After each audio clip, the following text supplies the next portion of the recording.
Hello, everybody, and welcome to historic Holman Stadium for what promises to be a great baseball game here between the Worcester Bravehearts and the home team, the Nashua Silver Knights, in FCBL baseball action. My name is Jason Roby, soon to be joined here by Tom King, who's doing some golf coverage here this afternoon. Our cameraman is Jim Diehard McLean. He'll be on the moving pictures along with our executive producer, Pete Johnston. Worcester Bravehearts enter tonight's game with a record of 2 up and 2 down, while the home team Silver Knights enter with a 2-3 record. These two teams met last Sunday, a 6-5 Braveheart victory. But since that time, Nashua has ripped off 2 wins in a row. Their bats have come alive. Manager Kyle Jackson speaking to the fact that he wasn't too worried in the early going that the bats were not alive. They were having trouble at the plate. He said that the timing would come, and he was right. Silver Knights have been taking advantage of some of the opponent's pitching as of late, ripping off many hits. And as a result, as we've talked about, have a 2-3 record coming into tonight's action. Taking the hill this evening for the Silver Knights will be number 43. That is Jeff Musso, Bedford, New Hampshire native. The 6'6", 195-pound lefty is a sophomore at St. John's University, and he will be opposing for the Bravehearts number 27, Sebastian Grzecki. Grzecki is a 6', 210-pound right-handed senior out of Franklin Pierce. We look down now at home plate as the managers are meeting with the officiating crew, the umpires, down by home plate. Kyle Jackson, once again, the new manager of the Silver Knights, taking over for B.J. Neverett, longtime Silver Knight manager. Retired last year, threw out the first pitch in a recent Silver Knight game, so he is still ever present here in the Gate City as they go over the ground rules. Interesting side note here tonight for those of you watching. The owner of both of these teams, a man by the name of John Creedon. Creedon bought the Silver Knights a couple of years ago. He also owns the Bravehearts, and if we have the ability to later on, we'll try to get John up here and talk to him about what it's like to own 2 teams, and does he root for the home team when they face each other? How does that work? And also some of the restrictions or some of the new rules that have been put in place with the COVID-19, the coronavirus situation here at the park. Of course, the FCBL, one of the only leagues locally to be operating right now, and obviously crowds might be a little lighter here, but great to have some baseball. It's been quite a while since we've been able to call some action, and so it's good to be here. As the public address announcer getting ready to have the first pitch thrown out. Welcome back 2 members of the 2017 FCBL Championship staff. 2 members of the 2017 FCBL Championship staff walking out towards home plate. Please give a warm Silver Knights welcome to Sam, Jakes, and Duffman. Nice round of applause as they prepare to throw out the ceremonial first pitch right down the pipe. Nice job there. Great job. And you can see the players are wearing masks, as well as some of the fans in the stadium here at historic Holman Stadium. But again, nice to get back to some normalcy here in the city of Nashua. A nice article in the Union Leader today talking about how well Nashua as a city has done in trying to keep this dreaded disease at bay, this sickness, and a lot of talk and debate as to what the coming months will hold in terms of going back to school, businesses reopening, and it's a stressful time for many folks here, not just in Nashua, but in this entire country. And it's good to be able to bring you some baseball here tonight, maybe take our minds off some of that other stuff. In the 3rd inning now, getting a score, Brockton and North Shore are locked up at 1. Again, that's in the 3rd inning. We'll try to bring you some FCBL results as the game progresses here. This is a 9-inning game. Number 24, Paul Kumos. And most of the rosters, as we look at them here, filled with pitching, as is usually the case. Kyle Jackson, a former pitcher and a real good one in his own right, but in talking with B.J. Neverett, the former manager, used to try to load that roster with pitching so that as the season progressed, he might be able to dip into that roster and get some players later in the season. So we'll see how many we get tonight. A hot day here in the Gate City, clocked in at 93 at one point at its highest, as we get ready to hear the starting lineup for the Silver Knights. Once again, the Knights enter tonight's game with a 2-3 record, but they have won their last two, and the bats have come alive for the Knights. So they are definitely on the upswing, if you will. They hope to get to 500 tonight, and in the process, knocking the Bravehearts below 500. And now, ladies and gentlemen, here is the starting lineup for your Nashua Silver Knights. Leading off, the shortstop from Merrimack College, number 18, Nick Shumsky. Nick Shumsky, the shortstop from Merrimack College, number 18. The center fielder from the University of Maryland, number 14, Troy Scheffler Jr. Batting third, the right fielder. There was Troy Scheffler. University, number 27, Jared Dupree.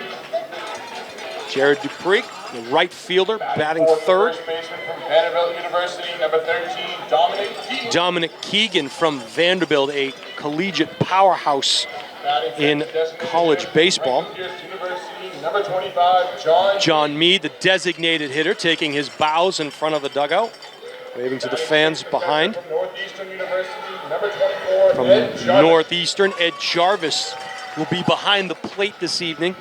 Batting seventh, the left fielder from Harvard University, number 9, Ben Rounds. Ben Rounds, the Harvard product, will be playing Third baseman from Kansas State left field. University, number 1, Max Vieira. Max Vieira playing third. And batting ninth, the second And baseman batting from ninth, Kansas State University, number 8, Brady Day. Brady Day playing second base. And pitching tonight for your Silver Knights is number 43 from St. John's University, Jeff Massa. And Jeff Masso, number 43, taking the hill here this evening as Silver Knights are managed by Kyle Jackson, who is assisted by Ariel Ramos. we prepare for the national anthem, which will be performed by Al St. Louis. All please rise, remove your caps, and direct your attention to the American flag located in left field for the singing of our national anthem. Singing the anthem tonight is a world record holder for the most national anthems sung in 1 year with 500 performances. Please welcome Nashua, from New Hampshire, Al St. Louis.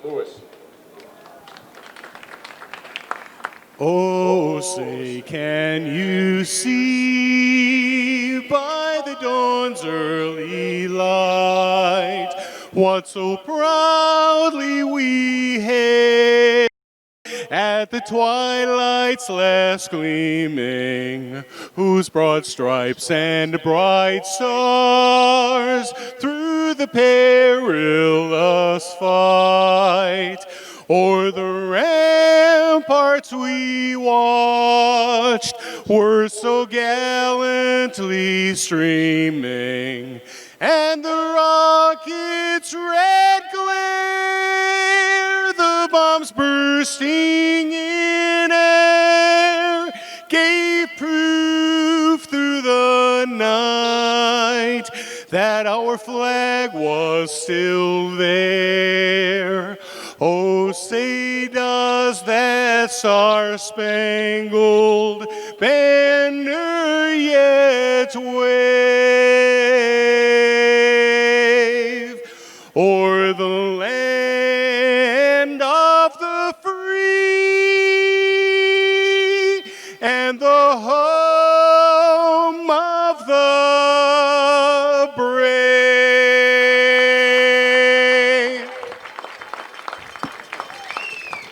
All right, and welcome back to historic Holman Stadium, where tonight we get ready for the first pitch between the Nashua Silver Knights and the visiting Worcester Bravehearts. These two teams, as mentioned before, met back last Sunday, a 6-5 Worcester win. And Jeff Musso, hopefully, if he has anything to say about this, will be able to put those Braveheart bats to sleep here tonight. Number 43 from St. John's University, Jeff Musso. Musso, a 6'6", 195-pound lefty. And he'll be facing off against Nick Martin here, the first batter, the left fielder for the Bravehearts. I was about to say a nice breeze here at the park, but I'm actually sitting behind a nice little fan, so I can't really tell if that weather is a little heavy, a little hot, a little sticky. Certainly the players in both dugouts. Important to stay hydrated.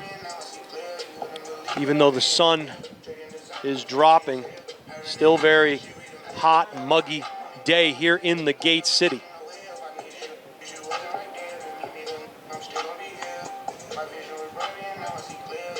The field here at Holman Stadium in great condition. Part of that probably due to the fact that there was no spring athletics here in the city, or anywhere else for that matter. So it's great to be back here playing some baseball. I'm sure the fans appreciate having something to do on a Thursday night. Jason Roby calling the game action here. Soon to be joined by Tom King, who's covering the amateur golf tournament. Our executive producer for Nashua ETV is Pete Johnson. Jim Diehard McLean is on the moving pictures. And we are ready for the first pitch. Great to be back, everybody. This game is live streaming tonight. tinyurl.com, Nashua ETV stream. And live on ETV, thank you, Pete, as Musso's first pitch outside and clocked at 99 on the radar. Second pitch to Martin. Off speed. Count evens up at 1-1. Musso working off the far side of the rubber towards the batter. Trying to paint the corner there, and he does. Delayed call from the umpire. He thought twice about it. Got the hometown call. 1 ball, 2 strikes now to the leadoff hitter, Martin. And Martin swinging and a miss, and he goes down swinging for the first out of the inning. So Musso making relatively quick work of Martin. Danny Torres now, number 2. South Bend, Indiana, 6 foot, 170-pound senior, steps into the right-handed box. Takes outside for ball 1. Torres plays his ball at St. Leo's. Stands in the back of the box and waits for the delivery. The pitch just a bit high and outside. Musso now 2-0. Needs a strike here. Brings the heat. That ball is hit high into short right field. Taken there by the second baseman for the Silver Knights. That was Brady Day. 2 outs now.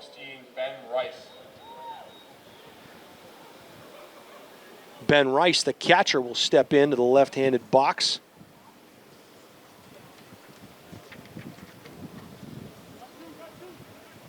Rice, a 6'2", 205-pound junior out of Dartmouth. And he fists one to the third base side. A good play there to retire the side. 1, 2, 3. The Bravehearts go in order.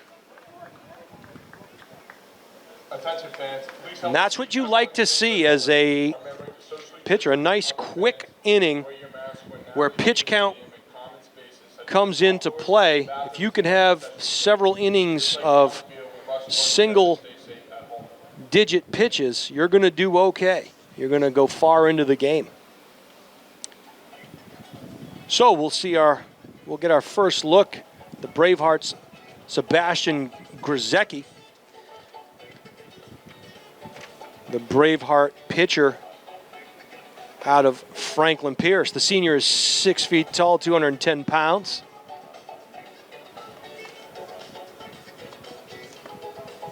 And once again, you look at these rosters, they're filled with pitchers.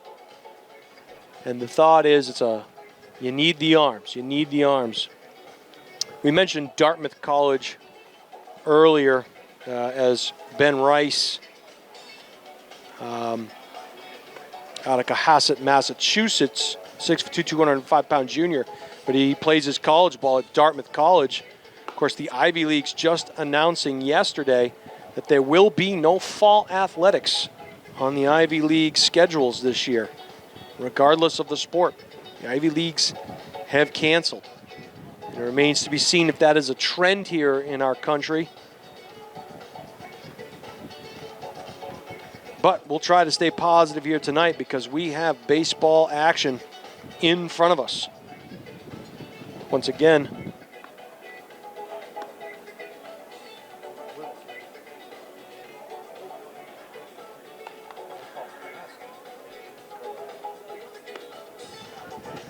Jim McLean just corrected me. It's not Cohasset, it's Cohasset. I have to make sure I pronounce the long O.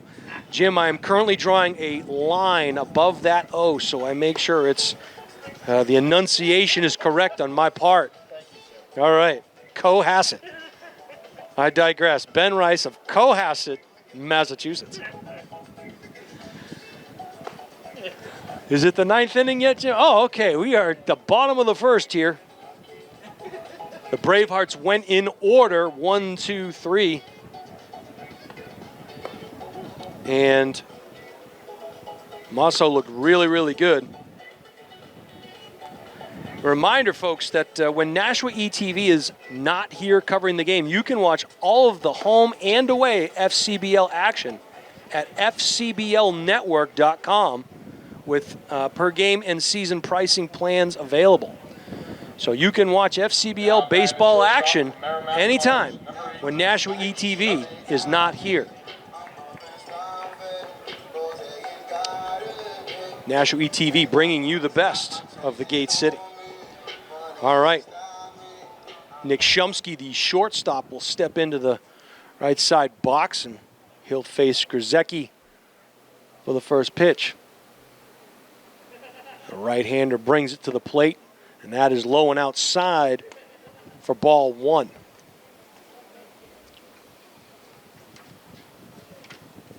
Gets the signal from his catcher. Full wind-up delivery.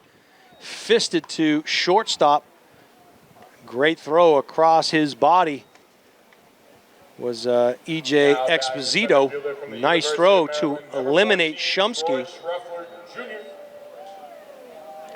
Troy Shumfield Jr. now coming to the plate.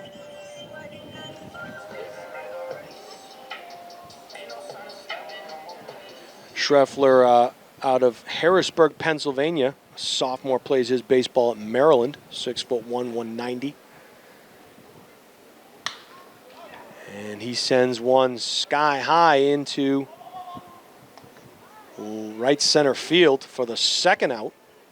First pitch swinging the right fielder from Northeastern University, number 27, Jared was Schreffield.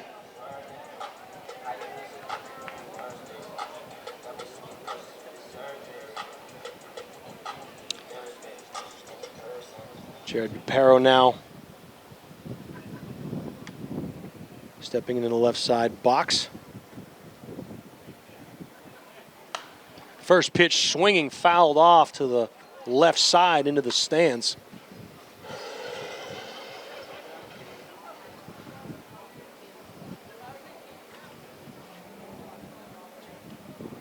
Late swing there. Second pitch now from Grzecki. Off speed, high and outside there to Dupere. Plays his college ball at Northeastern University out of Amesbury, Massachusetts, where he resides. That ball high and into the netting behind home plate. 2 balls and a strike here now to Jared, the right fielder.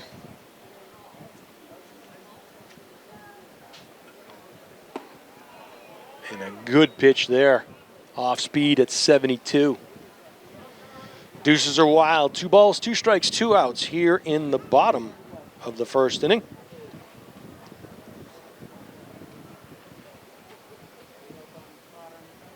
Swing, and the bat ends up in the netting just above the Silver Knights dugout. Got a little more distance there than did the ball. So we'll do it all over again. He's staying alive.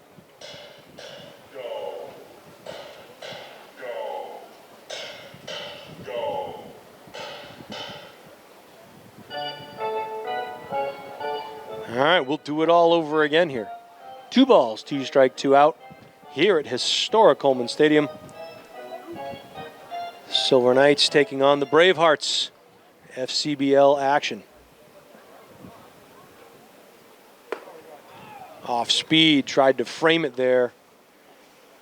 Did the catcher Ben Rice, but couldn't. Count goes full now.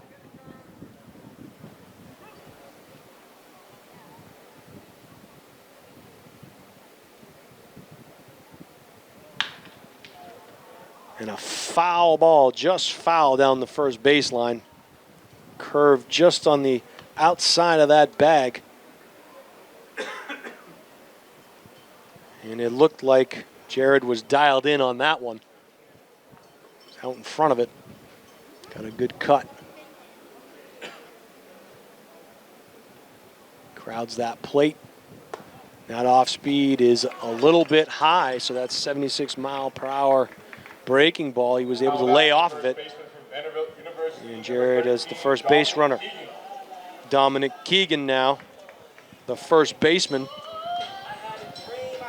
out of Methuen, Massachusetts. The 6', 210-pounder is a junior at Vanderbilt. He is the cleanup hitter here for the Silver Knights. Once again, Vanderbilt, typically a national powerhouse. And he takes a called first strike on the outside corner. Good pitch there by Grzecki, who had to get out in front here.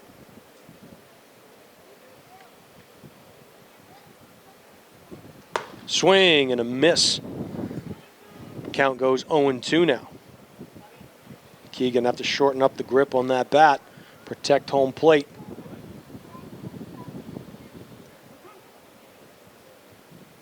Two outs here in the bottom of the first.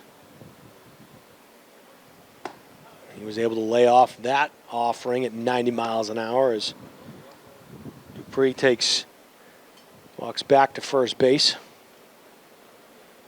Take a modest lead. Grzecki with a quick check over. The delivery from the stretch.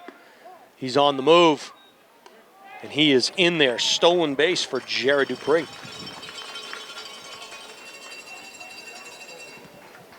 Throw is on the mark, but a little bit late. And as a result, the Silver Knights have a runner in scoring position. Two outs here. We'll see if Keegan can deliver with an RBI.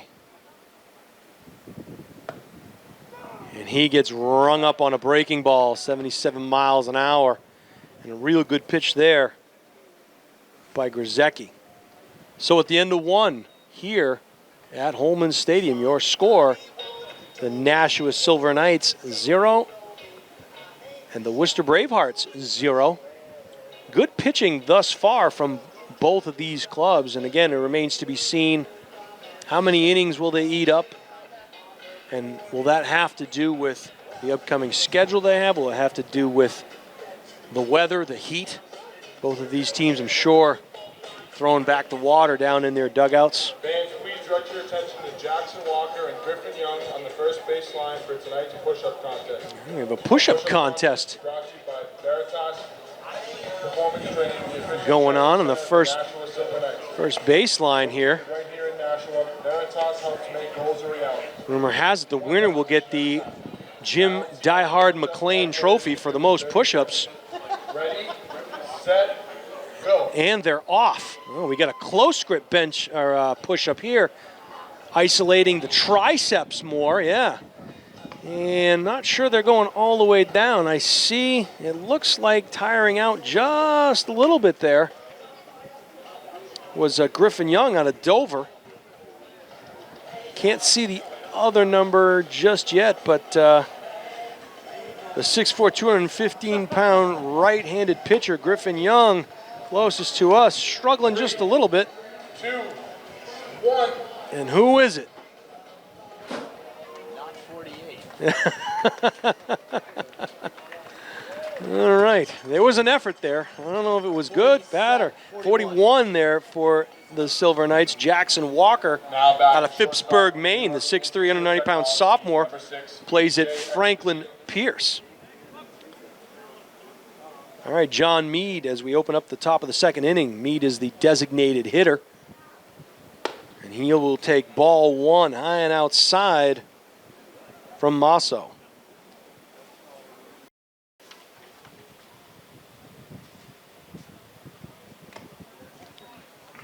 Foul tip, strike one. Count evens up at 1-1.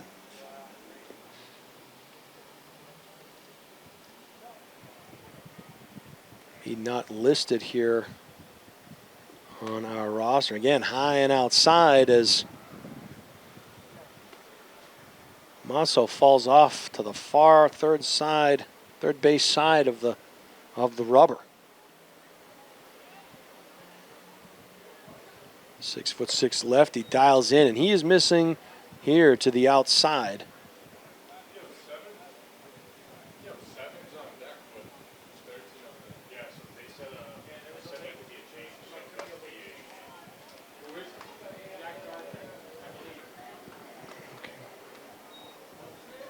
This is, all right, so that was E.J. Exposito, from Central Islip, New York. 6', 165-pound sophomore. This is, okay, we have number 7, a change.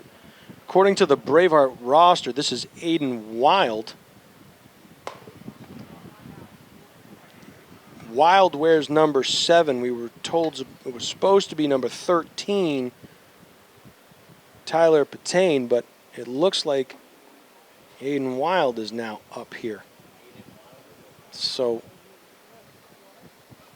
not quite sure what happened with the batting order.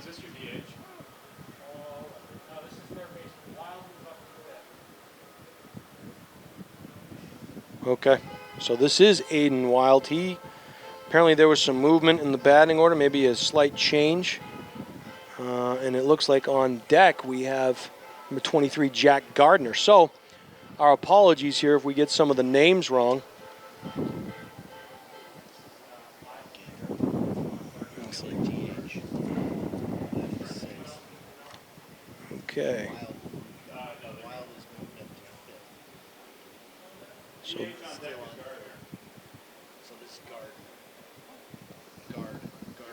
this is Gardner.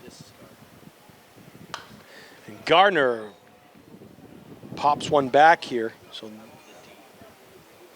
right. So he switched numbers. 7, Jackson Gardner. Okay. Wild will be 5th.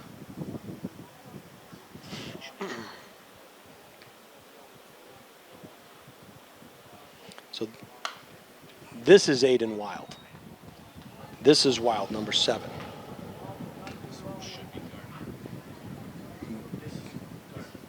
This is Wild, yes, okay, so, right. All right, we got it all figured out here, folks, and it is it's a train wreck up here in the booth, to be honest with you, but we're making do. All right, so this is, Oh, swing and a miss there. Inside cheese from Masso. So that was Aiden Wild. He goes down swinging, and he is batting in the 5th spot. Now batting the designated hitter from Moorhead State, number 23, Jack Gardner. This is Jack Gardner from Moorhead State. So he has taken Wild's place in the order.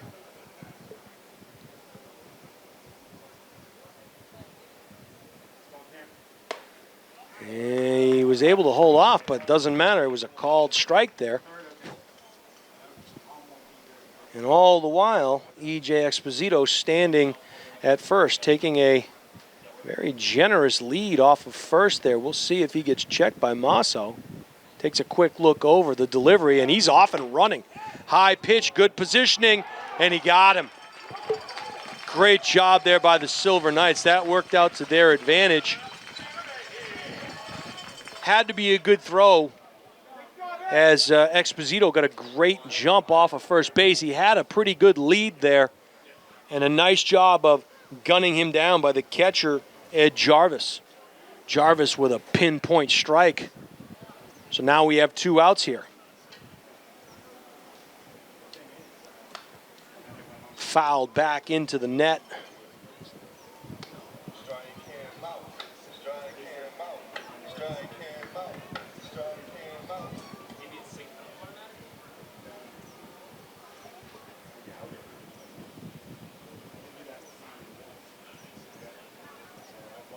So Jack Gardner now taking the pitch, and that is a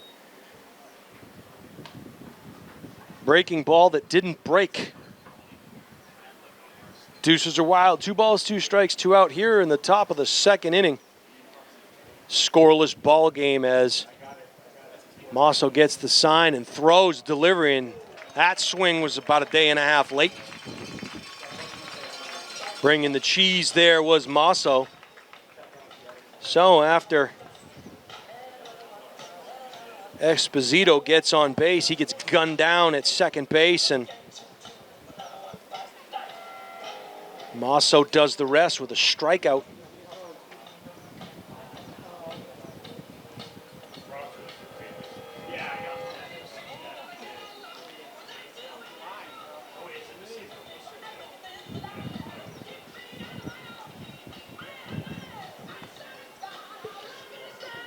All right, as Queen blares from the sound system here at Holman Stadium, we're going to get our chance to see the Silver Knight bats as we head to the bottom of the 2nd inning here. Probably going to see Meade, Jarvis, and Rounds. Meade is the designated hitter.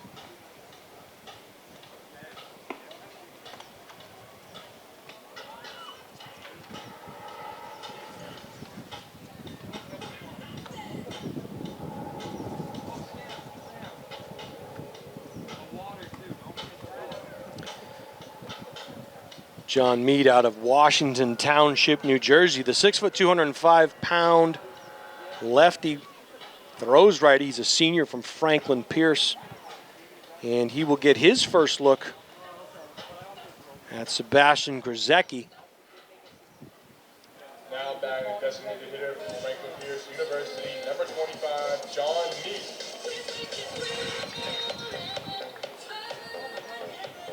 All right. The dance party continues here at Holman Stadium.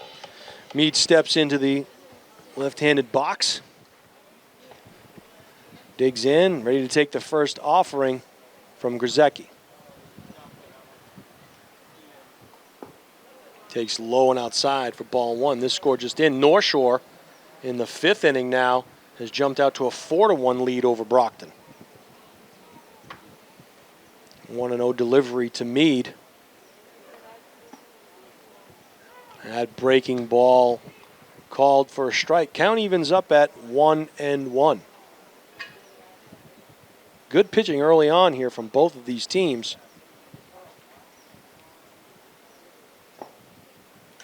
Fastball taken low, 2-1 now.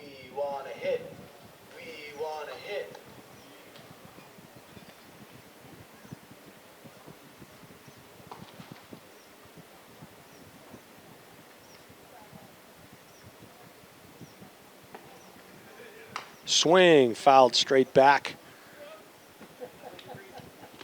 Count evens up at 2-2. Very hot day here in Nashua as the clouds are few and far between. The shade starts to settle in around the home plate area. Full count now to Meade. Payoff pitch, we'll see what we get. We can get some cheese, or are we going to get a breaking ball? Cheese. And Meade dialed into it. Fouled it down the first base side. He was out in front of that one.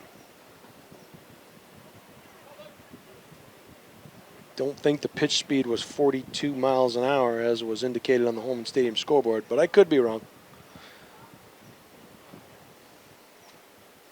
Swing fouled straight back, and Meade once again just missing.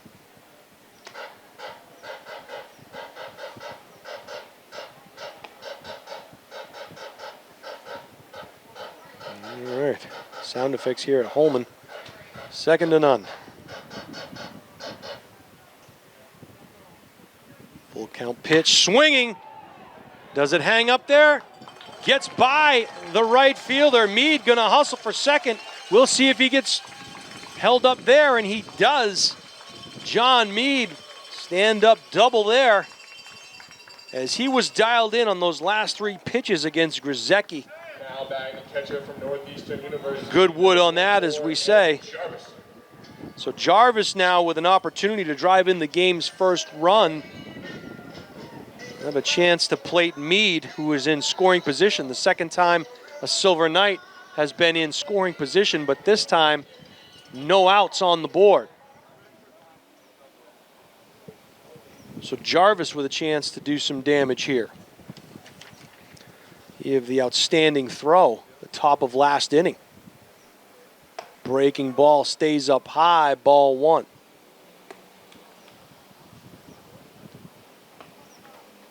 Jarvis out of Manhasset, New York, the 5'11", 196-pounder. He's a junior out of Northeastern.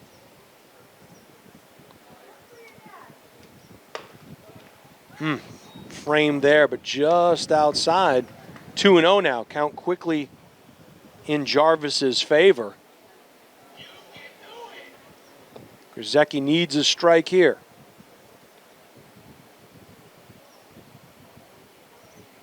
Meade with a generous lead off a second, not being held. Swing and fouled back to the right of home plate. 2 balls and a strike now to Jarvis.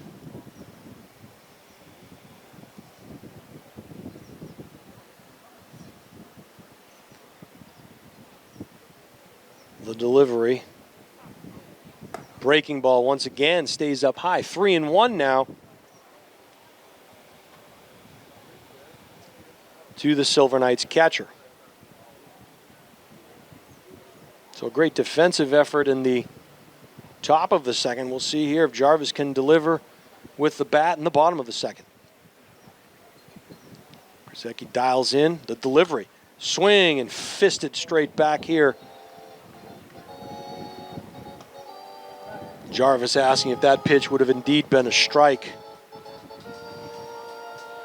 Some late movement there on that pitch. Full count now.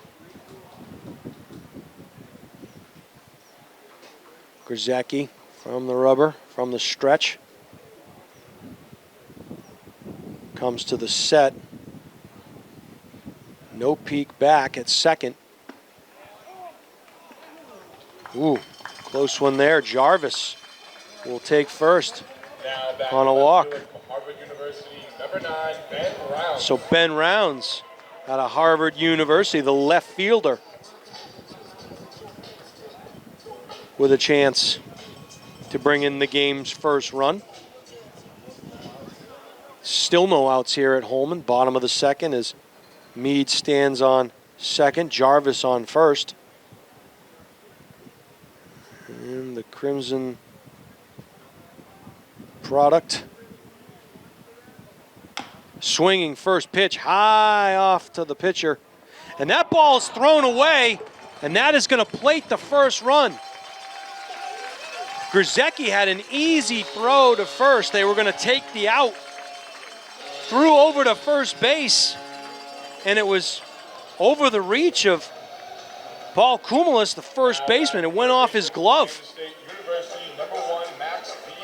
So, looks like we're going to get the game's first error here.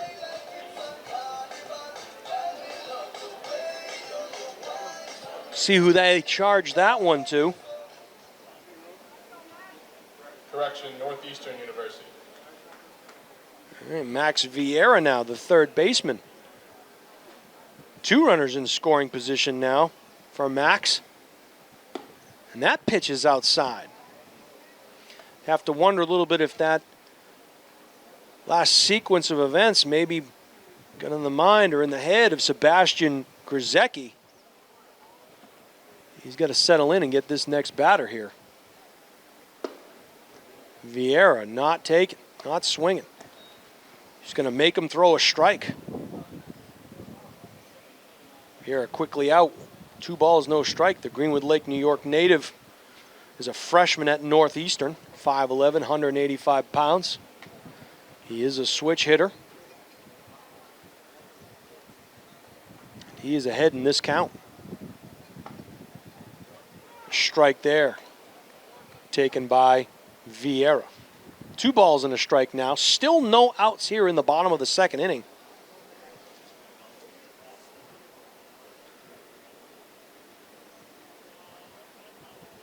The delivery. 3 balls and a strike now.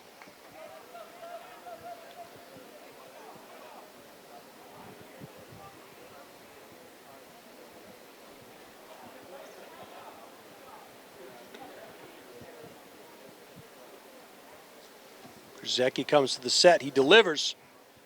He paints the outside corner. Full count now to Vieira. I think initially Vieira may have thought he had ball 4 there. But Grzecki did a great job of painting that outside corner. Payoff pitch here. And that is going to be outside and low, ball 4. So now the bases are loaded. Now batting second baseman from Kansas State University, number 8, Brady Day. So Brady Day will come to the plate, the 9th hitter. Before we do that, we have a visit to the mound, and probably a good one. Chance to get Grzecki's focus. Talk a little strategy here with the infield, see what they want to do. Clearly a double play ball here. Will they concede a run to get the double play? Will they come home, depending on where the ball is hit? And of course, Grzecki just has to throw strikes here. Let him put it in play and let your defense make the plays behind you. Have to think there's some strategy behind this from a baseball standpoint, but also just to kind of potentially get Grzecki's mind right before he faces the 9th hitter, Brady Day.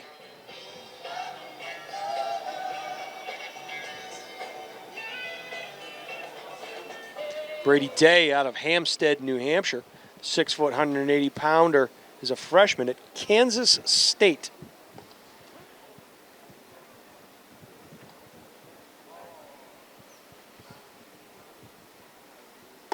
First pitch. A little bit of heat, a little bit high. Ball 1 to the Hampstead, New Hampshire native. Day, the lefty, settles in. Grzecki from the set. He delivers. And that ball 2-0. Frustration now mounting here for Grzecki. He did not like that call.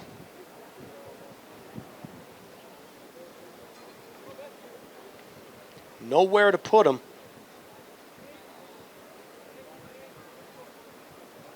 That ball inside. Day had to jump back. Your 9th hitter probably going to keep the bat on the shoulder. Make him throw you a strike here. Still no outs here as Grzecki in all kinds of trouble.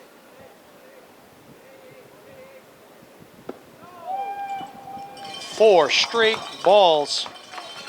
And that'll plate Now batting the shortstop for Merrimack College. another run. So Brady Day gets walked.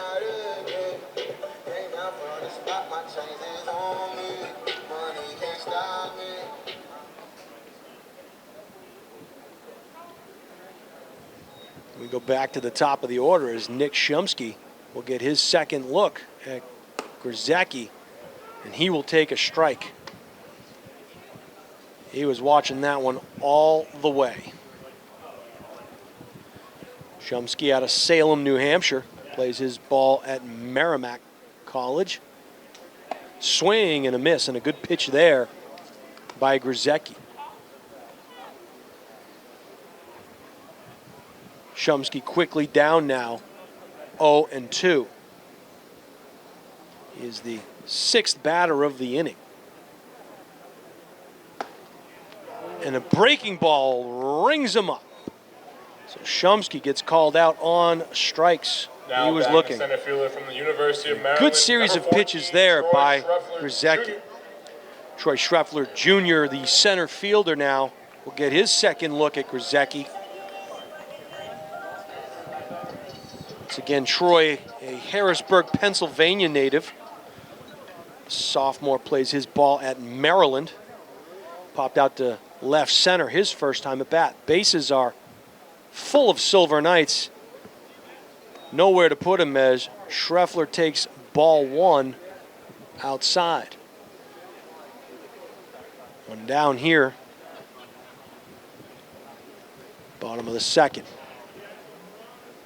Grzycki to the set. He delivers. And that ball's going to find the hole. Going to plate another run. Jackson will hold up Vieira at third. So Schreffler Jr.'s single plates yet another run. Right fielder from Northeastern University, number 27, Jared Dupree.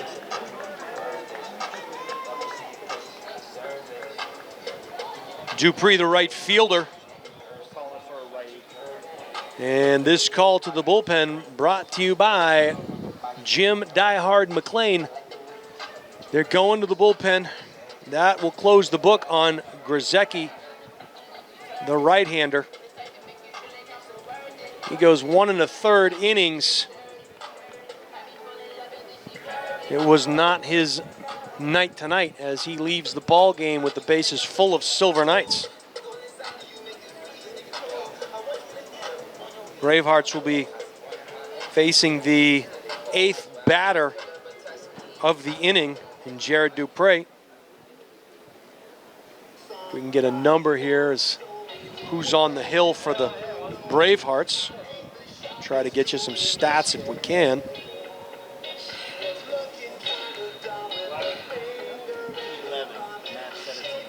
Looks like the pitcher is number 11, Alex Amalfi out of Ashland, Massachusetts. 6'1", 170-pound sophomore out of UMass Boston. And it is, in fact, Amalfi. So the 6'1", 170-pound righty, will see if he can stop the bleeding here in the bottom of the second inning. For the Bravehearts, number 11 from UMass Boston, Alex Amalfi.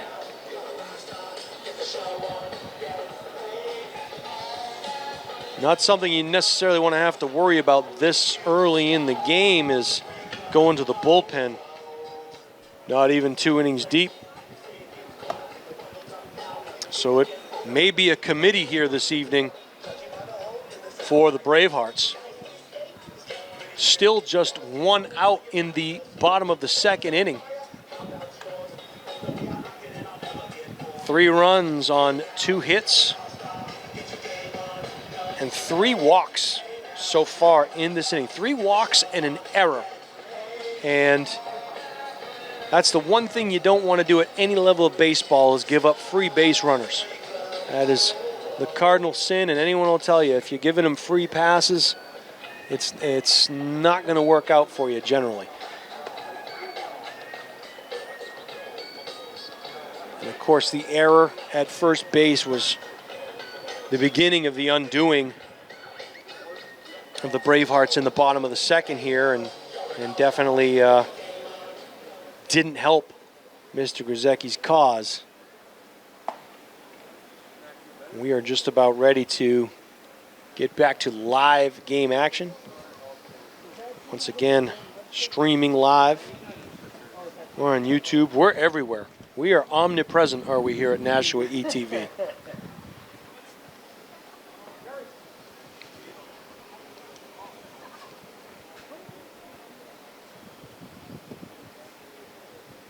All right, the first pitch now is outside. Ball one from Alex Amalfi.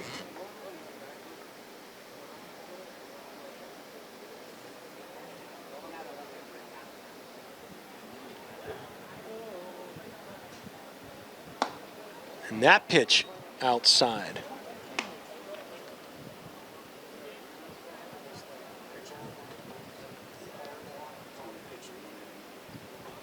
And this stat guru, Pete Johnson, giving us this young man Amalfi has only pitched one inning thus far in the early going of the FCBL season. He's bringing some heat, but 3-0 now to the right fielder, Dupree. From the windup now, Amalfi.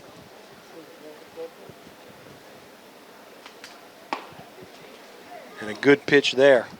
Thought maybe, just maybe, would have been given the green light, but no such luck. 3-1 now the count to Dupree, with a chance to really open things up here this inning with just one out.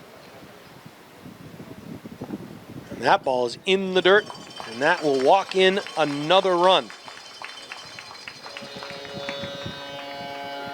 So Brady, or rather Max Vieira, will come in. University, number 13, Dominic Keegan.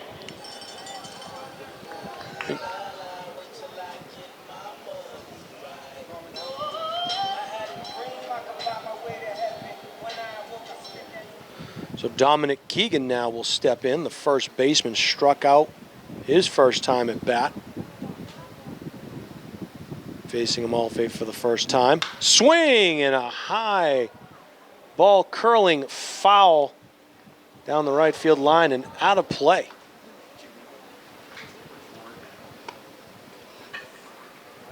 No balls and a strike now. Keegan steps back in the box. Amalfi, wind from the windup, doesn't like the first offering. Shook the catcher off. Second offering, here it comes. And that's hit right at the second baseman, and what a great stab there. Chance for a twin killing, and what a huge, huge play for the Worcester Bravehearts as Danny Torres starts the double play. 4-6-3. That will get them out of the bottom of the second inning. Boys and girls, if you're between the ages of 7 and 14, so 4-0 like at the end of the second inning. And a great flash of plus leather there by the Stadium, Bravehearts, July 13th, Danny Torres, as he starts the 4-6-3 double play to end the inning. Silver Knights baseball camp. Check out our website at NashuaSilverKnights.com for more details. Also, fans, the Silver Knights are now offering soft serve ice cream in the Dragon Slayer Tavern located in the main concourse.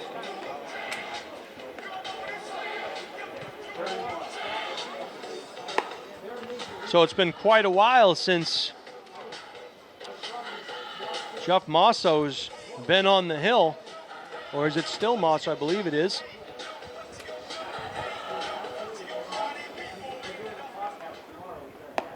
Attention fans, now pitching. I think the biggest, no, it's not Mosso. Number 31, Jack Pilarski. It's Jack Bilarski out of UMass Amherst. I thought my eyes detected a different number, and indeed, it is number 31, Jack Pilarski. Pilarski, a 6'4", 195-pound lefty out of Lexington, Massachusetts. Plays his college ball at UMass.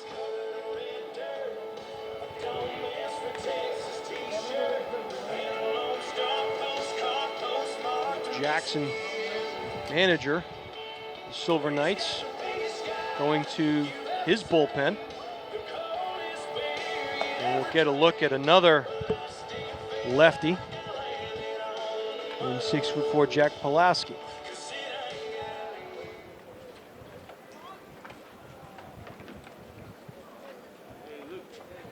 Lexington, Mass. I said that one right? All right. Lexington. There you go. All right. Paul Cumulus, the first baseman now, will see his first at bat against the new lefty Pulaski.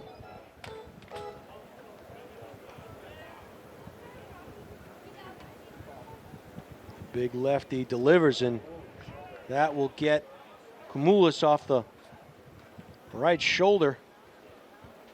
So he will take first on a hit by pitch. Not the way you want to start your third inning here. But we'll try to see the glasses half full here, and they are set up nicely for the double play. Joe Pesci now up to bat. Joseph Pesci on the roster. I'm sure he gets a lot of Goodfellas comments.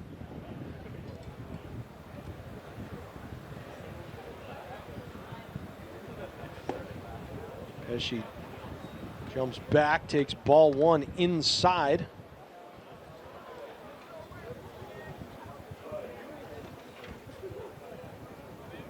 Pesci, a Lake Mary, Florida resident, 5'11", 190-pounder, is a senior, and he will take a strike there.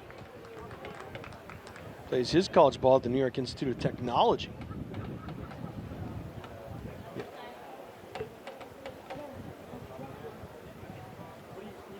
Pulaski actually took the loss against these Bravehearts, a 5-6 loss. He had 4 strikeouts and a walk in 1 inning pitched. So a tough inning. Swing and a foul tip caught for a strikeout. Pesci goes down on strikes. First out of the top of the third is registered as number 30 for the Bravehearts. Trevor Johnson comes to the plate, the Greenwich, Connecticut senior. Again, plays his college ball at Dartmouth. The righty fouls one back to the right side. Quickly down 0-1. Cumulus with a modest lead off of first base. Pulaski checks in there.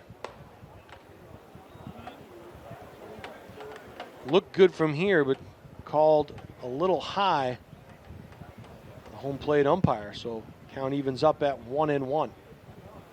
Pulaski again checking the runner at first. The delivery, that ball inside, that almost got a piece of Johnson.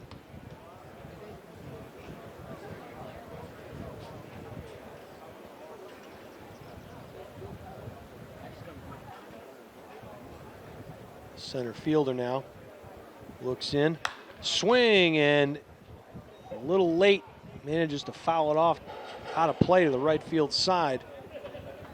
Count evens up at 2-2. Pulaski would like something hit down on the ground so we could get that twin killing started. Johnson settles in. Pulaski glances over to first. The delivery. Swing and a miss on some nice inside pitching there by Pulaski. Now batting left fielder from Westfield State University, number 5, Nick Martin. So Nick Martin with his second at bat here. He struck out in the first inning, did Martin.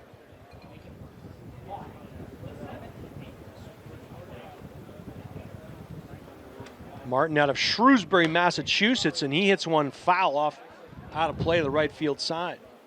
Martin, a 5'9", 175-pound senior, plays his college ball at Westfield State.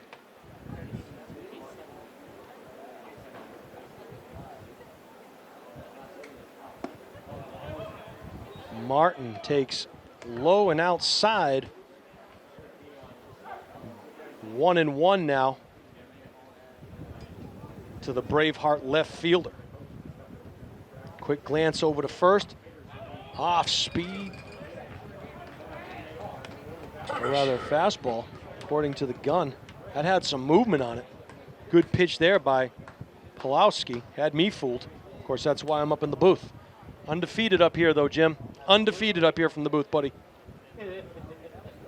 Pulowski, the big lefty, delivers inside. Foul tip caught. Great job of pitching there by Pulowski as Martin goes down swinging. Attention to our video board for a message from Forever Metal. As we look over to the Holman Stadium video board.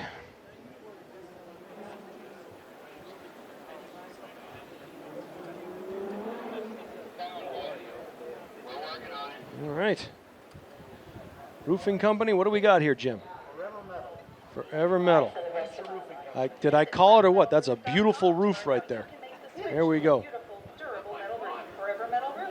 John, hey, how you doing? I'm joined here by owner John Creedon. And pretty unique situation here is, John, you can't lose here tonight, technically, right? I mean, you really can't lose. As owner of both of these teams, it must create some interesting scenarios for you, John. First, I want to thank you for joining us here at Nashua ETV, and it's, as we said at the top of the broadcast, great to be out here playing baseball with everything that's going on, you know, in our country and little microcosm of society here in Nashua, but must make you feel pretty good to be able to offer the fans here in attendance and those watching at home some kind of a reprieve from what we're going through. It's pretty special, I think, Jason, and thanks for the invitation to join you this inning. Yeah, we're delighted that the league's been able to pull off what a couple months ago seemed highly unlikely, and we're just taking it game by game, going easy. Number one, keep people healthy. We're working directly with the city of Nashua, public health director, and taking all the precautions. So, yep. What have they told you, John? Have they said, you know, it will be a day-by-day basis based on numbers? How do they determine it's a yay or a nay in terms of how we go from here? Yeah, I mean, we spent literally months, and it came right up to weeks putting together a very comprehensive COVID readiness plan, and each team in the league did that in order to get local approval to be able to play their games, because, you know, the league, and I'm wearing the Futures League shirt today because I've got a special place for both teams. I got you. No, but I got the Silver Knights hat on. So, but yeah, I mean, we're spanning 3 states: New Hampshire, Massachusetts, Connecticut, and then on top of 3 states' sets of guidelines and regulations, then we've got local guidance as well. So it was no easy task to pull this together, and I got to hand it to the commissioner of the league, Joe Paolucci, as well as the respective owners of each team, because without their leadership and their commitment to find a way to get this done, we wouldn't be sitting here right now watching baseball on a beautiful summer night. You know, speaking of watching baseball, as Silver Knights designated here, John Meade swings and misses down 1 ball, 2 strikes to Alex Amalfi. And John, you have to think that, given the times, given the way things are, as you said, any day here is a blessing, right? I mean, anytime you can get people out to the ballpark, take their minds off of what's happening here. Being a teacher myself, I know the stresses. I'm on one of the subcommittees about going back to school and things of that nature. So really, there are no guidelines, right? I mean, everything is a first time. You're creating something for the first time. It's new and uncharted territory. We're putting the plane together while we're in mid-flight. Yeah, it's enough to make anybody's head spin, and I certainly empathize with everybody, and particularly, you know, the folks like you and your colleagues who are you know, trying to put the right plan together for all the school students and families. I mean, the ripple effects of what's happening here is just profound. It really is. So Meade gets rung up there, strikes out looking. Northeastern University, number 24. So I have to ask you, let's get to some baseball stuff here, right? I mean, we've got 2 teams here early going of this season. How did it come to pass that, hey, John, you're also going to be the owner of this team too. How does that work? Yeah. Kind of talk to the fans about, because I'm sure at the major, people can't imagine two professional league clubs being owned by the same person. Yeah. How does that come to be? Yeah, and it's as much as it's seems unique, there's actually models for this around the country. My coworkers and I, we kind of take a comparative look at some of the successful minor league and summer collegiate franchises around the country. And in the Northwoods League, which is a summer collegiate league based in Minnesota, Wisconsin, a couple other states out in that neck of the woods, there's one very successful ownership group. It's called Big Top Sports, Big Top Baseball. They own the Madison Mallards, which are the gold standard for summer collegiate ball across the country. They get 6,000, well, not in a pandemic, but they get 6,000 people a game. And minor league teams couldn't make it work in that market, believe it or not. Capital city of Wisconsin, but the summer collegiate model, they found a way to make it work. They own 4 teams in their league. And they also have more recently expanded to own a professional soccer team and all that. So, the GM of the Worcester Bravehearts and I, probably 4 years ago, we took a trip out there, met with the owners, the executives. They shared their best practices, their experiences with us.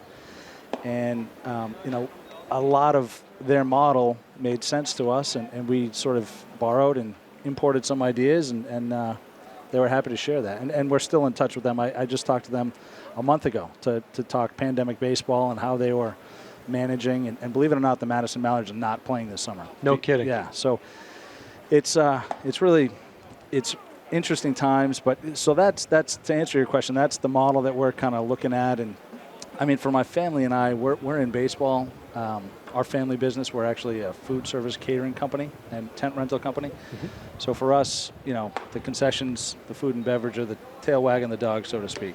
So the more hot dogs and beer we can sell, the happier we are, and the baseball just sort of becomes the icing on the cake. So you must have some special opportunities or offers for folks coming in, getting tickets at the gate coming in, and in terms of hot dogs and beverages and stuff like that for the fans coming in. And I know it's a difficult time. Obviously, you'd love to see these stands packed with people, but it's nice to look out here and see people at the ballpark. It's certainly a great feeling and gives us some normalcy as that ball rifled into left field.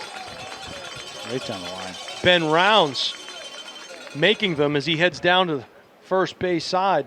Now batting third base. It's I'm not discouraged. We're kind of living by the law of inertia right now. A body in motion stays in motion, and a body at rest stays at rest. Sure. So that there was no telling what would happen if the league didn't play and the teams within the league didn't play. That became the great uncertainty. That if there was a way to navigate to get some games in and some semblance of a season. For the student athletes, but also for the communities that we serve. It's dual purpose. Yeah, absolutely. And so I'm living by the mantra this summer that every game's a victory regardless of the score. That's a great point, and I think you're 100% accurate. I have not been behind the camera on a microphone in months, and I'm used to calling games at the high school level and at the here at the Silver Knights games, and it's great to be back here. That normalcy, getting back to baseball, getting back to the nuts and bolts of it. Talk about a little bit about the makeup of the team here, specifically the one in Nashua. As that ball hit a mile high, it's going to be out of play. We'll see if it stays in the field, and it does. Caught there for the third out by the first baseman for the Bravehearts. That was Paul Kamoulis with good focus there. We're going to go to the bottom of the fourth. We're going to stay here with John Creedon, the owner of both the Silver Knights and the Bravehearts. Talk a little bit, John, about the dynamic of did these kids commute? Do they live here in the community? How does that work in terms of, where they are? Yeah. I mean, I can tell you generally because, I'm very fortunate that we've got a great general manager, Cam Cook, and assistant general manager, Katie Aaron, working closely with the field manager, Kyle Jackson, to assemble the team. They do a wonderful job. I honestly stay out of the baseball. I leave the balls and strikes and the roster building to them. But having said that, there are some principles, some guiding principles that we want. We want this to be a local team. And I think, one of the guiding principles for the Futures League itself is to give the student athletes from New England a real shot to get some wonderful exposure to the scouts and get some real meaningful baseball work in the summertime. So, yeah, we love the local stories, the guys from Nashua, but also the neighboring towns. And plus, it helps because in my experience, it's the guys, the hometown heroes that play bigger than themselves in a stadium like this in front of, a great crowd and stuff. So they almost play bigger, I think, for a summer collegiate team than they might for their university team as well. So, what's the talk, John, around New England? Just as you were talking, I happened to just look out at the field and say, wow, it's in really good shape, not having gotten a lot of use, certainly because of the pandemic, but it's in great shape. When people come here, when they come to the city of Nashua and they see a place like Holman Stadium, and they maybe have never been here, what's their reaction to a place like this? I mean, Holman Stadium itself is a jewel. To me, it's with the brickwork, it's just super charming. Then you layer on the history of this ballpark and the history of baseball in Nashua, and you've really got something special. So, in many ways, I think the Nashua Silver Knights are the flagship franchise for the Futures League. They were one of the founders of the league back when Drew Weber and Tim Bauman and John Good launched this team. And of course, once Drew sold the Lowell Spinners, things, he took a different direction, and Tim went his own way.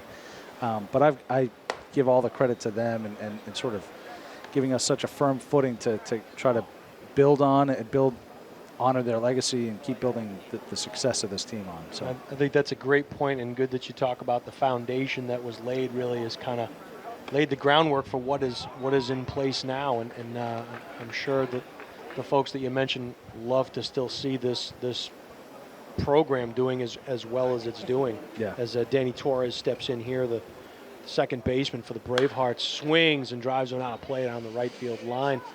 What do you get coming up, John, in terms of promotional type things here at the ballpark? Do you have anything going on that the fans should know about? Or? Yeah, I mean, it's still pandemic baseball, so we're still taking baby steps. We're moving slowly. We're not trying to overdo, and we're also operating with a pandemic baseball budget. Right. Like you pointed out, we're not getting the fans that we typically would, and we took on ownership of this team in April 2019, so right on the eve of last season, and at that point we just wanted to sort of stabilize the franchise as best as we could, and then we had the most productive offseason that this franchise had ever seen in terms of group sales and welcoming people into the ballpark. We were on par for several sellout nights, and then of course the pandemic took hold. So it is what it is, and this is a matter of survival this summer, and just keeping that body in motion, just keeping it in motion so that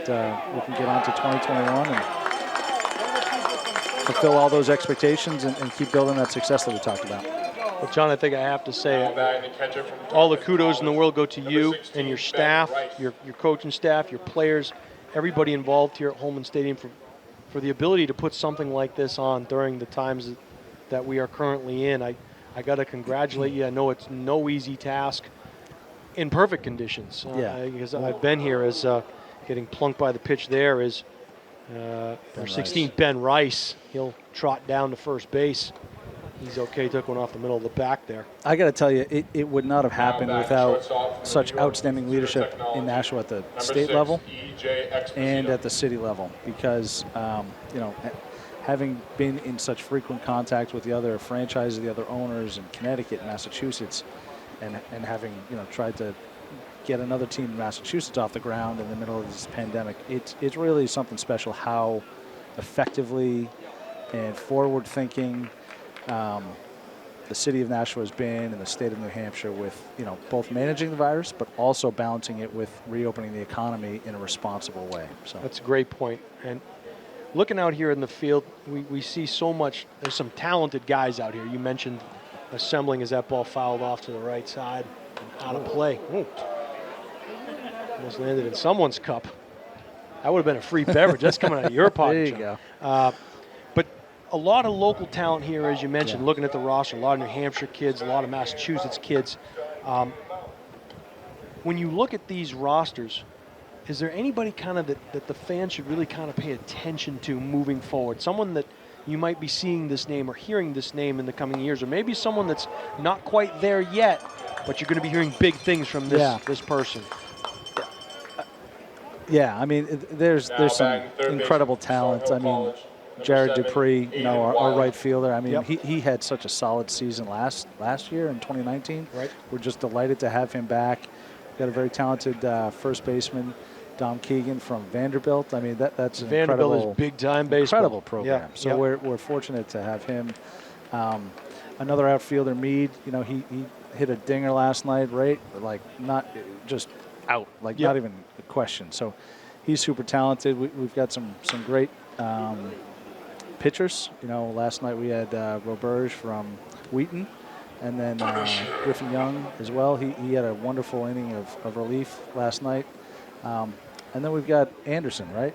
He's an upcoming freshman going to the University of Hartford, and local product. BG grad. Yeah, Bishop Girton grad. Yes, so, absolutely. And I know how meaningful it is for him because, you know, his spring season, like everybody on the team, was canceled. They lost it. Right. This, you know, the importance for these student athletes on this roster, I think, is just underscored. You know, baseball's never been more important than it is this summer for the Futures League, and we've been able to. You know, we stayed loyal to the roster that we had in the offseason, and then inevitably some spots open up as, you know, people get injured or, you know, it's still a pandemic. Some folks didn't want to, you know, play this summer. Sure. So we had some openings, and we were able to sprinkle in some new talent, and we're just, you know, Kyle and Cam have just done a terrific job putting together this roster. Top to bottom, I got to tell you, John, congratulations. You've got a great organization here. You've got great people under you, and it certainly does take teams. That ball rifled right back up the middle. It's going to go in for a single for Aiden Wild. But congratulations to you, and I know, speaking for myself, just to be able to come here and call a game and see people in the stands enjoying some semblance of normalcy really is nice and a great thing, and a pretty decent crowd for, you know, for a Thursday night pandemic game, you know. Yeah. Even last night we had an hour and a half rain delay, and there was still. It was an incredible crowd in my estimation for what, you know, a pandemic rainout, effectively. Right. And it still worked, and we got the game in. We brought smiles to the folks' faces, and of course the Silver Knights hung up a big W. Had a W, that's right, and hopefully trying to even up their mark with a 3-3 record today. And as we mentioned earlier, you can't lose, John. You win either way tonight. So congratulations, and thanks for joining us here tonight, John Creed and everybody, the owner of not just the Bravehearts, but also your Nashua Silver Knights. Thank you for joining us. Thank you, Jason. Much Thanks for the appreciated, opportunity. sir. Really Anytime, appreciate it. anytime. Yeah. I'd offer you some wipes or something here. I don't know. The budget's a little tight here at ETV.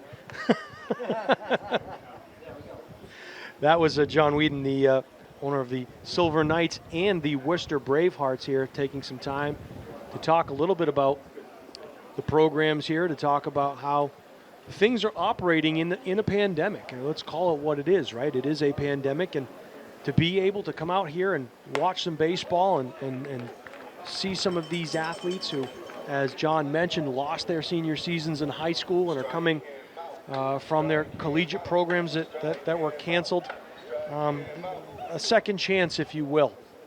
The city of Nashua also, as John mentioned, has, knock on wood, done a really, really good job keeping things by the book, studying the right ways to travel throughout the stadium and what the best practices are, really to keep everybody healthy, to keep everybody safe. Hats off to John and his staff, and great to be out here for baseball as we're going to end the top of the fourth inning with a big strikeout there by Jack Pawlowski.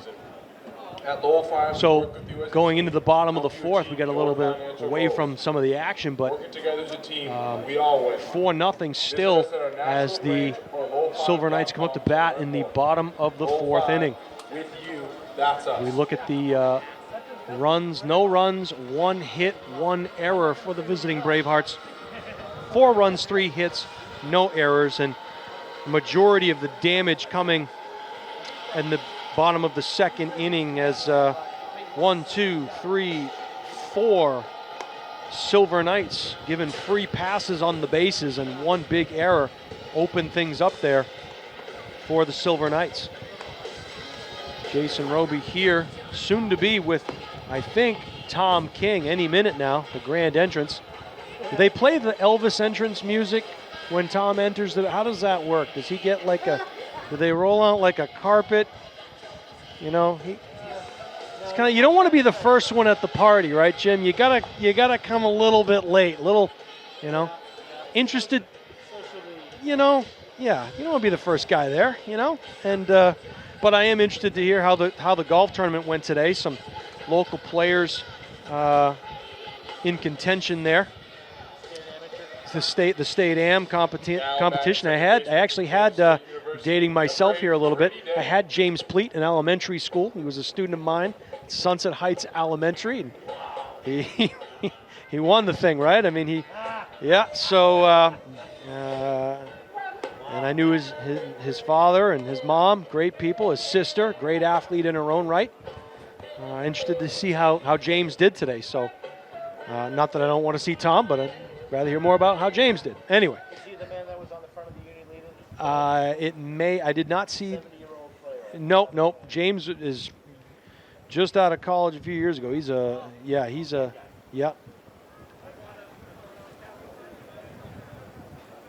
First pitch from Amalfi, taken for a ball there.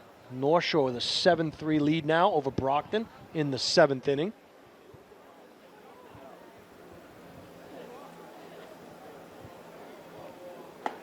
Always found it a challenge, Jim, trying to keep track of the game and conduct an interview, and like my score sheet is like all over the place right now, so I apologize, but really good, really good to talk to John, and a unique situation where a very well-spoken gentleman who has a vision and seems to have this operation going in the right direction.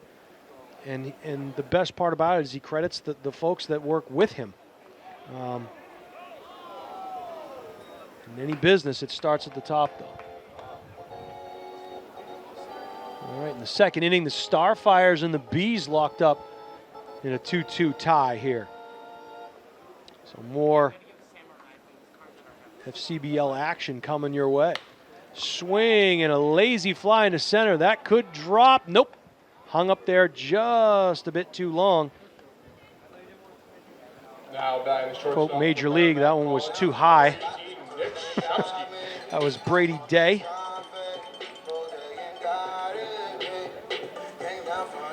That is the first out of the inning. So I'm not too far out of place here. Shumsky now struck out looking his last at bat. Swing and a miss. Bad intentions there. Looked like he pulled his head towards the scoreboard. Shumsky grounded out to the shortstop and struck out looking in the 2nd.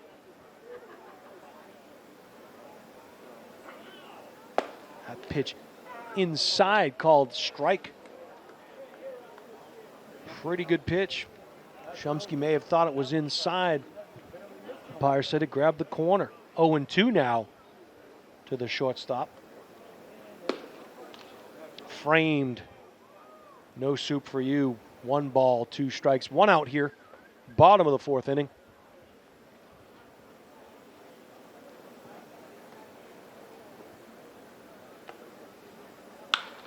Roped and a fair ball down the line.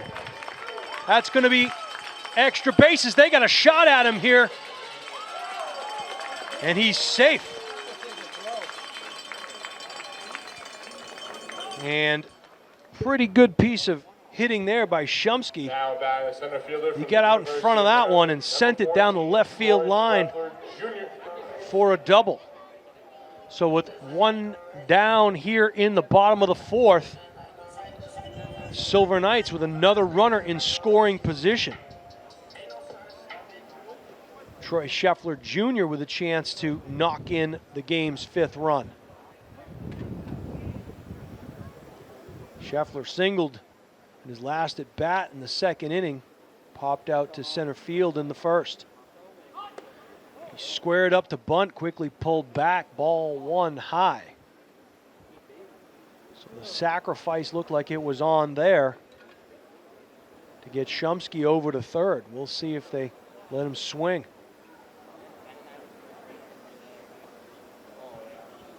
And Amalfi steps off the back of the mound, gathers himself and comes back into the stretch position from the set.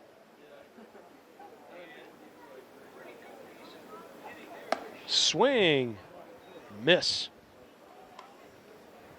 1 ball, 1 strike, 1 out.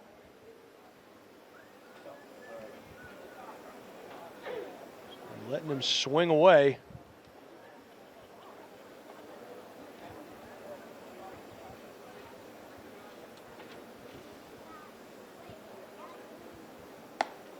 That pitch is outside.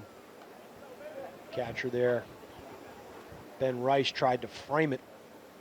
Blue was having none of it. 2 balls and a strike now to Scheffler Jr.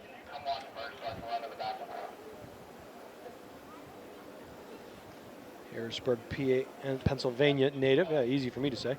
Harrisburg, Pennsylvania. There you go. And that ball, good stop there by Rice, the catcher.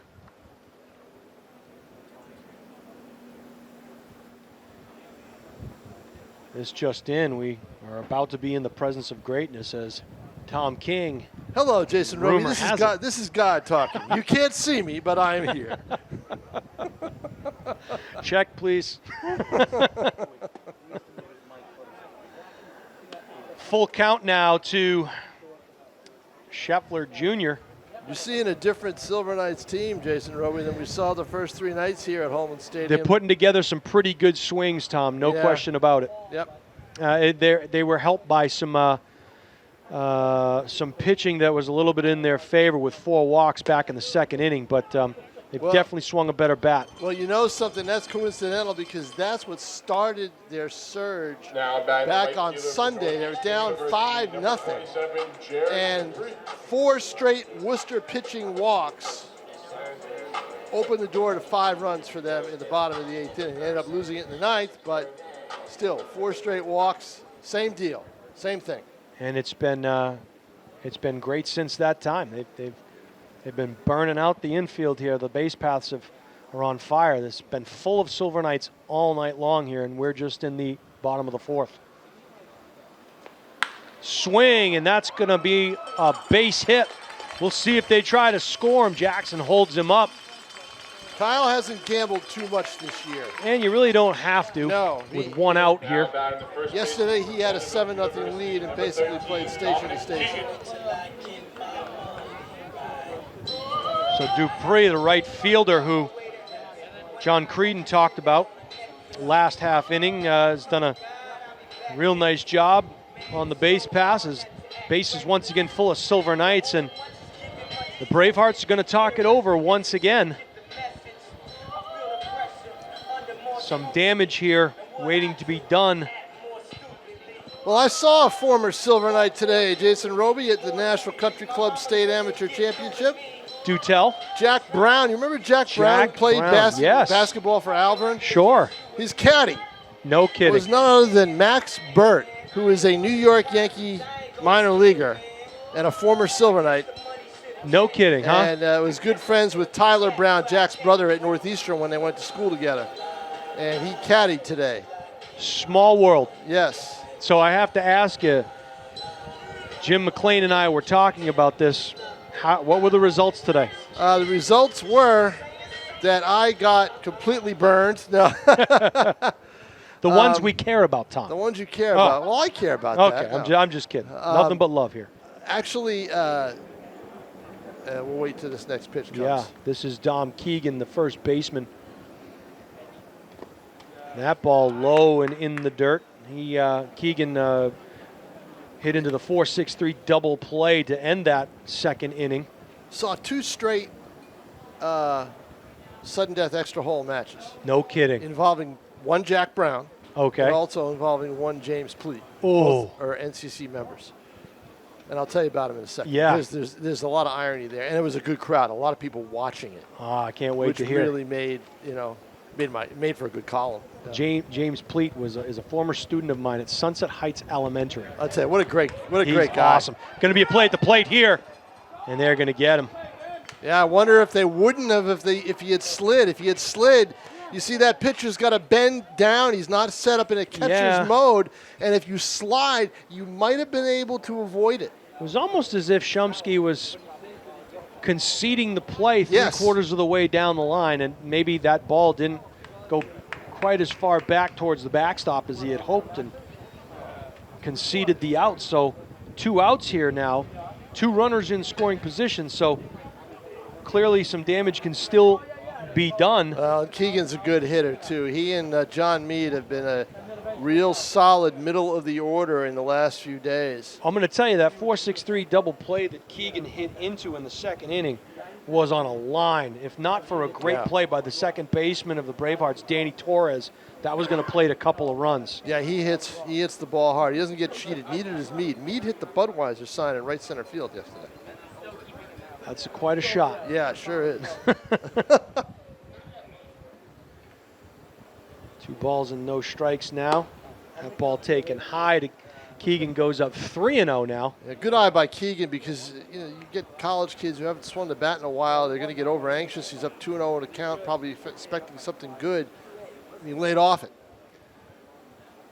Got to wonder what kind of delivery you're going to get here from Amalfi. You're going to give him something good? 3-1 now. It's a good take. Yep, absolutely right. I mean, you're Amalfi. You want to get Keegan. You don't want to have to face Meade. So that's going to score the run. Yeah, that'll play to run. So the count will go full, as it was a called strike.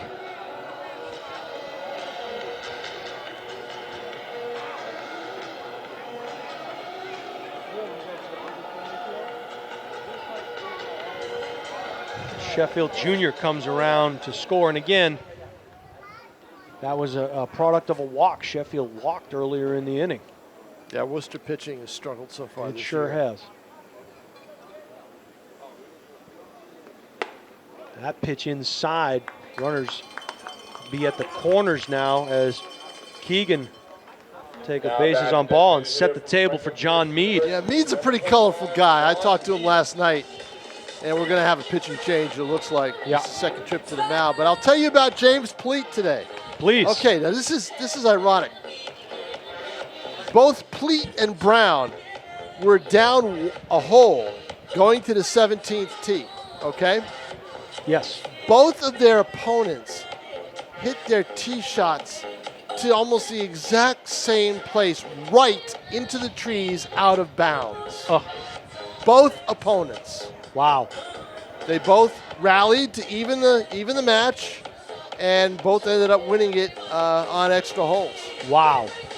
So Brown and Pleat move on. Brown and Pleat move on. They're in different brackets. Okay. They could meet in the finals. Brown, today for Brown, it was his first real struggle, because in the morning he won 8 and 6. No. And the day before he won 7 and 6. Wow. So those are, if people don't understand match plays, you're up by 8 holes with 6 to play, so the match is over. Right. You're up by 7 holes with 6 to play, the match is over. That's how they score it. Right. So, and both had cruised throughout the term. James Pleat was the medalist after 2 days. Right, he shot, right. And we talked about that earlier. yeah. So they had both just cruised, and Eric McCoy, who's also a Nashua guy, he's also an NCC member. Yep. And Rick Moreau's a Nashua guy who plays at Sky Meadow. He's the one who lost to Brown. And they both lost in fashion where they started, hitting the ball like you and I would. How hot was it there, Tom? I got to ask. Well, the temperature was 93, but walking those extra holes killed me. That just killed me. Now, they don't provide you with like a card or a Segway or something like that? I could have asked for a card. I imagine they would have given me one. Yep. But see, what the deal is 14, 15, 16, 17, and 18 are all kind of close together. Okay. So you could skip going up 16 and just wait for them to come back on 17 and then just walk from there to 18 to the pavilion at the end of the 18th green.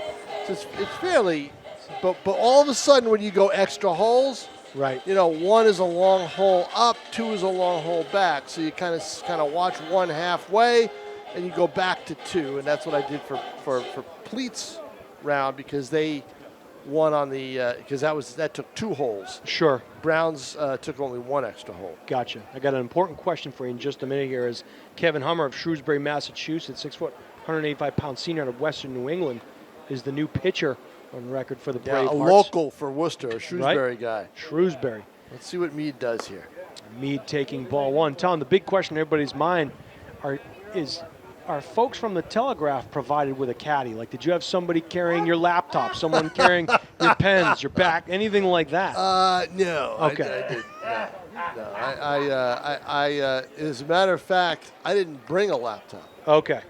So would have overheated probably. Yeah, probably. Well, there's actually there is a nice, comfy area for the media opposite the curling rink in the bar area.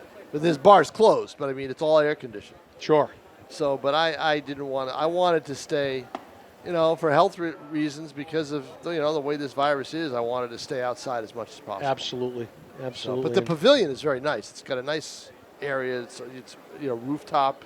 It's covered and nice cushy chairs. It's where I'm probably going to go now to spend my summer. Your kind of place. Yes, definitely. There or the Tompound. Right. As the Silver Knights going to play another run. Let's see. Well, yes. Swinging strike 3. Yep. And Meade is safe at first. So even when it goes well, it goes bad. A strike 3 gets away from you, plates another run, runner on first. Now, the Silver Knights are definitely in a little bit of a, things are going their way. The ball's bouncing their way. Yep. And you started to wonder if that would ever happen when they rallied on Sunday to tie the game against these Bravehearts. And then a home run slicing just around the foul pole over the 307 sign in the 9th inning with 2 outs and nobody on, kind of ruined that feeling. Well, I have to say too, Tom, is in reading your articles, as Ed Jarvis, the catcher, takes. Yeah, let's call timeout there. Let's call timeout for a second. Yes, you just said reading my articles. Yeah, absolutely. Why can't we get John Collins to do that? Why? John likes to look at the pictures. I guess so. There's not, he's, he strikes me as. But getting back to your articles, I think the one thing that kind of stuck in my head is, your players kind of take the lead of the manager, right? And at no time was there any panic in any of the comments that Kyle Jackson was saying to you in the paper. No, want the kids to have fun. It's going to come around. It's going to click, and the team believes it. His words were very. They weren't orchestrated. They weren't rehearsed. No, but they were his true feelings on how he wanted. He knew that he was giving a message to the team through me. And prophetic, absolutely. Right. And he did say one thing on Sunday that told me that he was a little bit dissatisfied with how the first 6 or 7 innings went when he said at some point there has to be a wake-up call. Sure. Because they were dead here on Sunday. They were, that 5-run inning completely was, oh, wow. Let's see if it carries. Nope, won't carry. Died. Wow. Died. Hit out to about the 300-foot mark there. You know why it died? It was off the end of the bat. Yeah. But you talked about it. They're swinging the bats well. They're playing with a different kind of confidence, almost a different kind of swagger. When you watch them out there, they just matter-of-factly go about their business. It does look like they're having fun, and the results are showing as we head to the top of the 5th inning here at historic Holman Stadium. Your Silver Knights. Check out this promotion. I like this. This is a very good promotion. I was hoping to see you down there for the push-ups, Tom. I I would have, but I had to do my story. I got you. So it's all right. I think what I asked to do was sit-ups. So sure, abs of steel. Right. I got you. So what are we going to see here, Tom? Give us a little, for those of us who are It's new here. a teeth cleaning place. It's dentistry. Okay. So what they're doing is they're brushing off the bases. They're cleaning off the bases with giant toothbrushes. Giant toothbrushes. Yeah. Yeah, I love put it. the umpire out of business here. But the team has done a good. I mean, it's a pretty creative thing to do. Yeah. Yep. And the thing is they've involved the players to do it because they know they can't involve the fans. Right. You know. Well, it's always been an interactive thing, right? Sometimes between the kids and the players, fans and the players. Yes, but they can't use the fans. You know. I was very now, impressed by some of the things owner John Creedon talked about and how they were very thorough in how they were going to approach putting this thing together in terms of at the local and the state levels and even at the national level in terms of how they were going to approach this to keep everybody safe. Player, fan, coach, us. Cam Cook put together a comprehensive plan. A 30-page plan. Mm-hmm. Cam's a pretty detailed guy. He was as a ball player, and he is as a general manager. Right. You know, in fact, from what I was told, they had one of their best business seasons ever until COVID hit. And of course, everything changed after that. Sure. So, and I got to credit Cam with a lot of that. But he's a very detailed guy, and he put together a huge proposal. He worked on it with Creedon, but I think a lot of it came from Cam. Good. Well, good for him. And as you mentioned, a product of this program of the Nashua Silver Knights. He's been here. He understands, what it's like to win here and what it takes to win here. Yes. And he and Kyle Jackson put together this team. So it's 39 games. They can get to 500 with a win tonight. We'll see what happens, and then they go for there. One thing they're not short on is pitchers. They got tons of pitchers. Yeah, we had mentioned that earlier as that ball fouled out of play to the left side. Hopefully it doesn't hit Mike Tacoma. Paul Komulis, the first baseman, number 24, who was hit by a pitch in his last at bat. The lefty fouling one off there. Jackson told me last night that I forget what he said, something about their appearances would match their number on the roster or something like that. He said they were fine. They were fine with it. Yeah. He said that they're all going to have to take. They're all going to have to share the mound. Yep. Because he's not going to put some guy out there for 8 innings and. Last night they won 10-1. You saw used 7 pitchers. You saw it tonight as that ball fouled straight back by Pesci. You saw it tonight. Jeff Mosso, the starting pitcher, pitched a great first inning, and he was only in there for an inning. And Jack Pulowski came in and has done a nice job since. Well, I'll have to wonder about that. That ball. Caught. Wow, and the communication there had to be on That's Dupree point. in right field, right? Yeah, that's Dupree's Dupree's one of the best baseball players on this team, and probably in this league. I'd have to wonder about Mossab. You know why? Mossab had Tommy John surgery a year and a half ago. That's a great point, Tom. Maybe that's why. One inning, he's starting that game. He's not starting it to pitch 1 inning, Jason. So I'd have to find out what exactly has happened to him. That could be, Tom, and let's hope for the best there. Let's hope it was a strategic thing, but. I doubt it. Yeah. I can't see it being that way. I mean, if they put him out there, they wanted him to pitch, as a starter, just like he did the other night in the opener, 3 innings. Well, Tom, I'll tell you, in the first inning, I think he threw maybe 7 pitches, maybe 8 to retire the side. I mean, he looked really good. Well, maybe that's what their plan was. I'll have to check with Kyle Jackson after the game, but that would be a red flag to me. Trevor Johnson, the center fielder now, batting for the Bravehearts. He struck out his last time at bat as Jack Pulowski delivers. And that's probably going to find some grass there in right field as Johnson will head towards second. He's going to go. No, they're going to hold him up. Yeah, well, you know why? Dupree got the ball in pretty quickly to the cutoff man, and that as soon as the third base coach saw that, that's when you hold the runner up.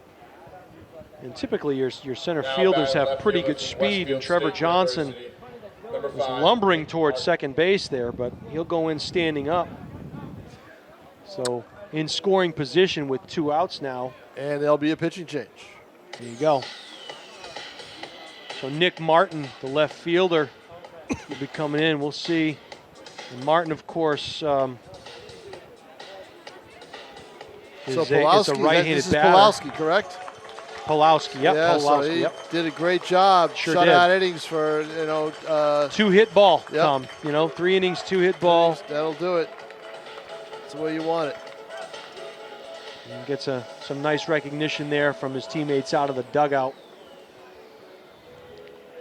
And right there, I see Joff Masso standing outside the dugout, Tom. So at first glance, doesn't appear, to be anything. Yeah, of as long as his arm's not in a sling. That's correct. Okay. No ice, no sling. Right. So another score coming in. The Bees up on the Starfires in the 4th inning.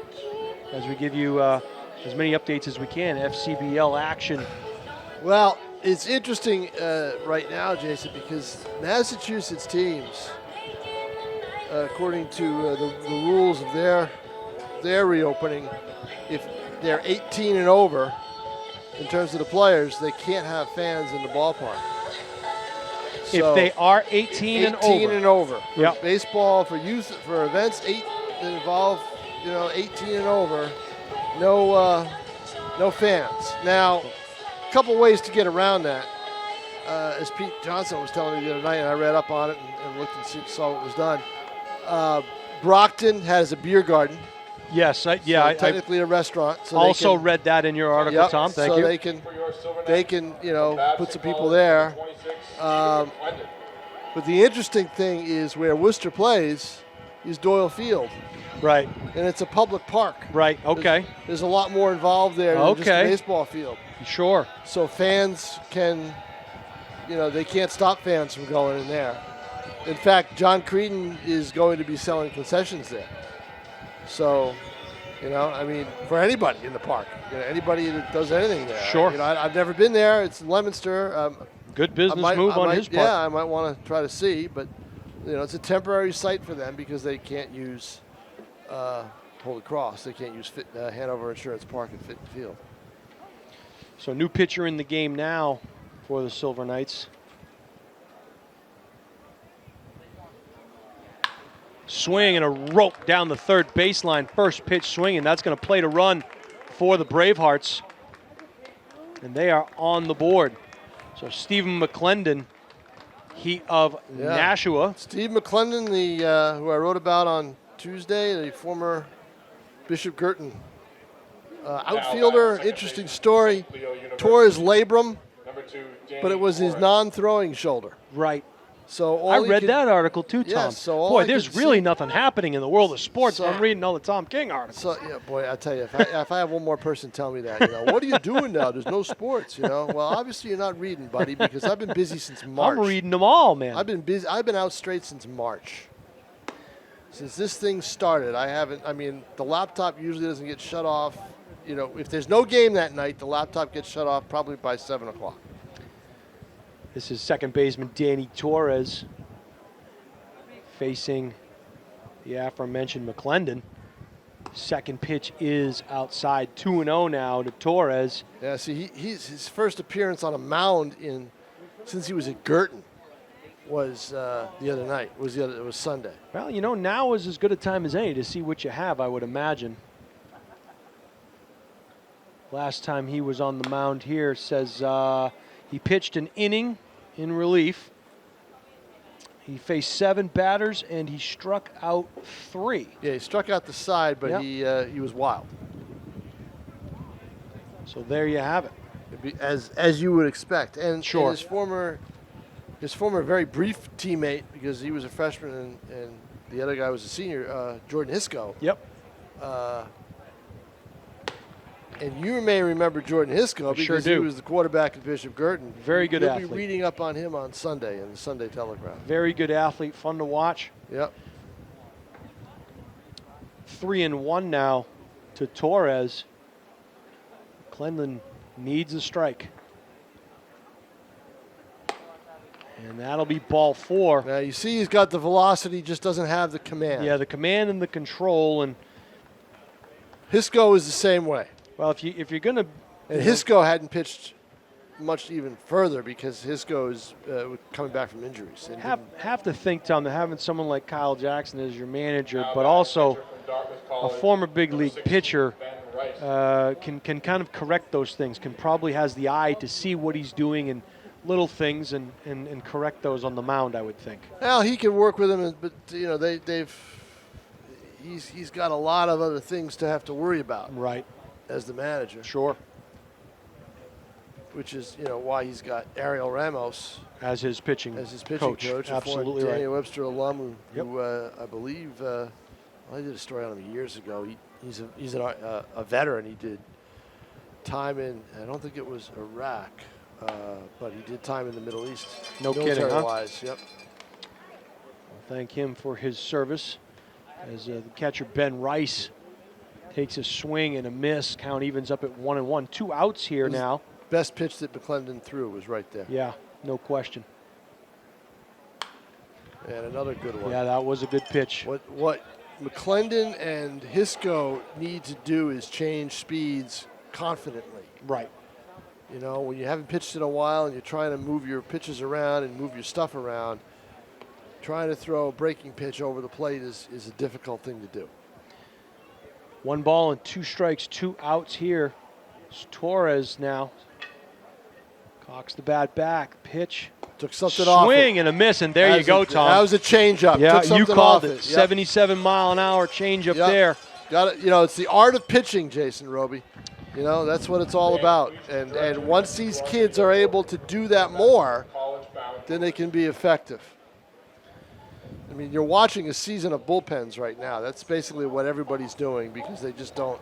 These guys haven't thrown in a long time. You know, right.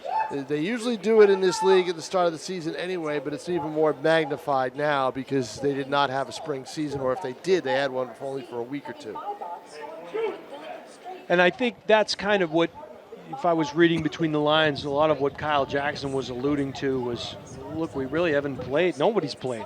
Right. It's going to take some time to get in the swing of things, no pun intended, and you know, it's like riding a bike. You never forget how to do it. It just takes practice if you haven't done it in a while. So 6-1 lead here as we head into the bottom of the 5th inning. Jason Roby along with Tom King.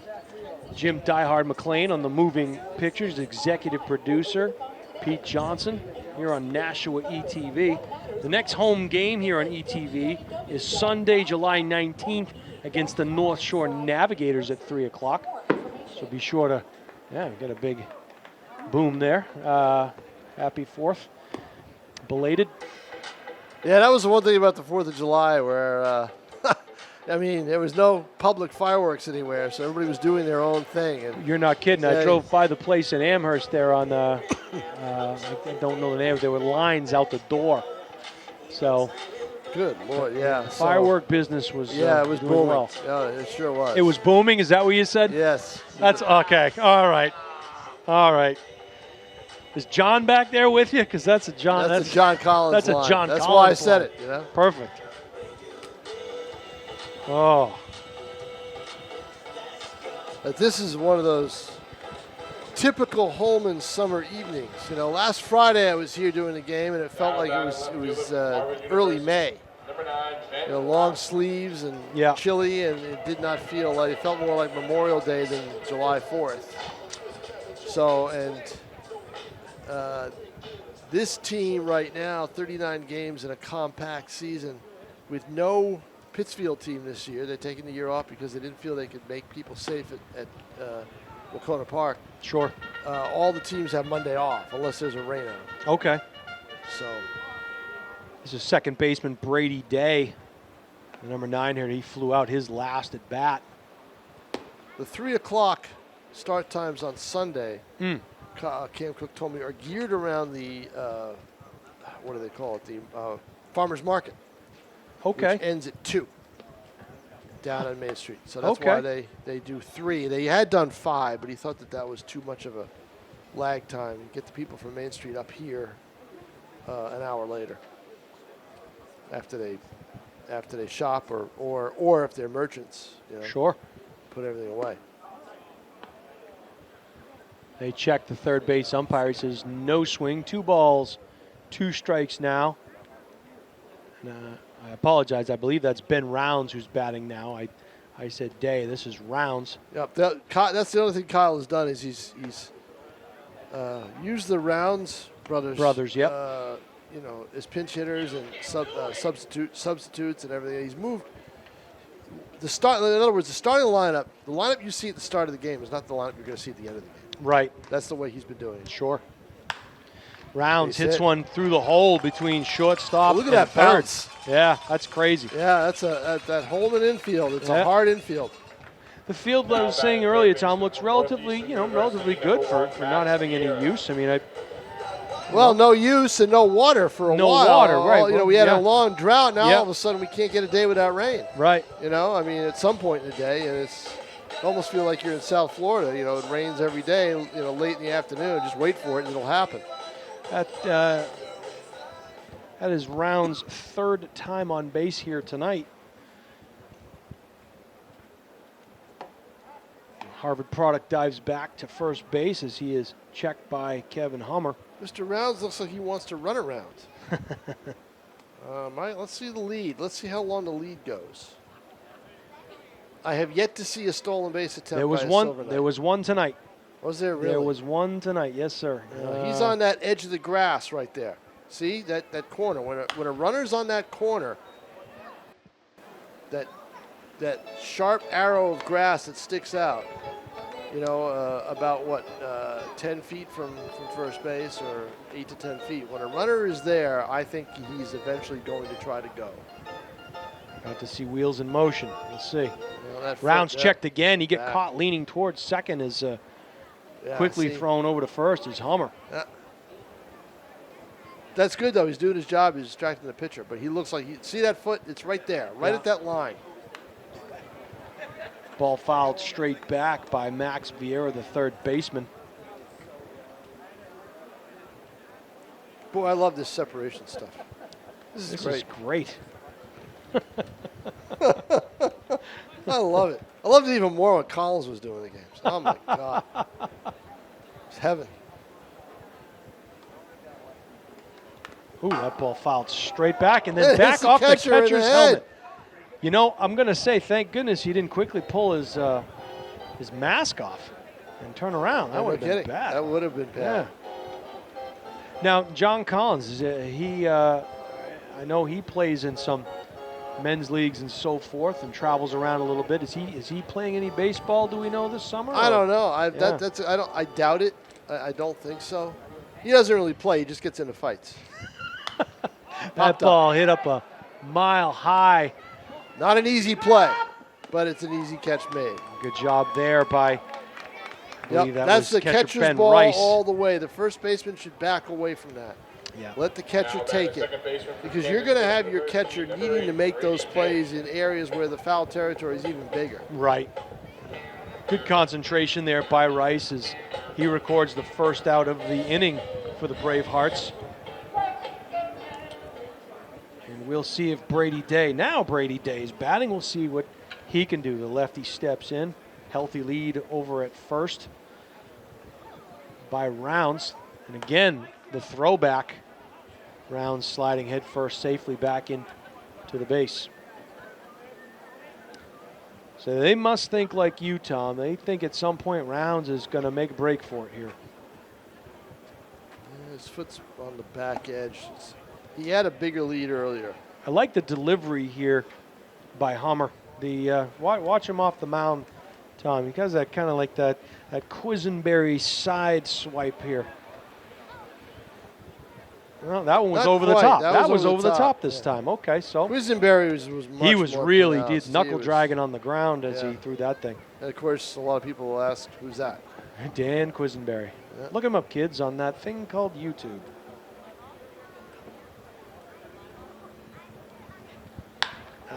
That's going to find the gap. Yeah. Runners will hold. Pretty good piece of hitting there by Day in the 9th spot. Brady Day, the former Pinkerton standout. Going to Kansas State. A lot of local talent here, Tom, on this Silver Knight roster. It's by design in a way. Yep. Jason, I almost called you John Collins. I've been called worse. Yeah, that's true. You have, no, I don't think you have. Even when you were a coach, I don't think you have. Oh, boy. Yeah, it's by design for this league because because of host families. Okay, Sure. Do host families in this pandemic want to host people? Well, in Nashua they did. Right. So, but it's easier to put the teams together that way and a league together that way.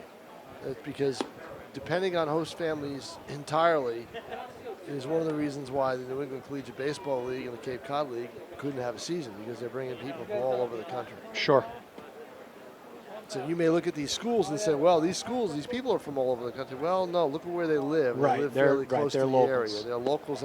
By local, we don't mean they have to be in Nashua or Merrimack or Hudson.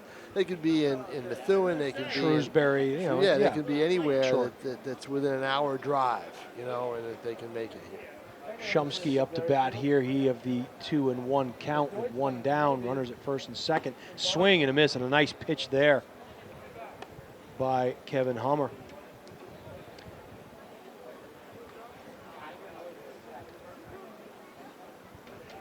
Shumsky been on base once tonight. See if he gets an off-speed pitch. Now there was the sidearm, He not changes submarine. his angle delivery. Yeah, that was the sidearm. angles. And you know what? Changing his angle delivery made him throw a ball. Yeah. I mean, he threw the ball across to the other batter's box. Well, you're also tipping your pitches too at some point, right, Tom? Yeah, you would have to be, those right? release angles. Yeah. At some point. And that fastball seems to be. But what he's doing by changing it up is he's confusing the hitter a little bit, because the hitter's got to be. The hitter needs to take. If you notice Shumsky, he was late on that pitch. Yeah, he was. And you know why he was late? He had to see what delivery. Was getting. Right. Shumsky's count is now 3-2, one down here. Runners at first and second. We'll see if the shortstop for the Silver Knights can drive in the 7th run.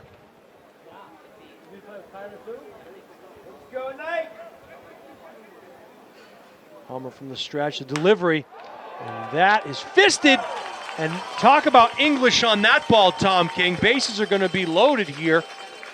Yeah, you know why? Everybody had to hold up because they didn't know if the catch was going to be made. Yeah. But you know what, Jason Roby? If the infielder decided not to be so acrobatic and had just gone back on the ball, continued to backpedal, I'm just wondering if he would have made the catch. Did the English kind of fool him there, Tom? I don't know. I mean, if you see a ball coming that way, you got to figure that you're going to be able to grab it. You're not going to see the spin too much as you're looking at it. And he barely missed it. But if he had gone back just 3 or 4 steps, I think it wasn't so much the English. Right. It was how quickly the ball got there. And he didn't have time to think fast enough to move back and make what would have been an easy, in my mind, a pretty easy catch. Table set here for Troy Scheffler Jr. Chance to put a big-time crooked number up on the board with one swing for the center fielder. He's been on base a couple of times tonight. Single, a walk, pop out to center field. Bases are full of Silver Knights. Just late. Yeah, got a piece of that one, fouled it straight back. And you're just right, a tad late. 1 ball, 2 strikes, 1 out. We are in the bottom of the 5th inning here at historic Holman Stadium.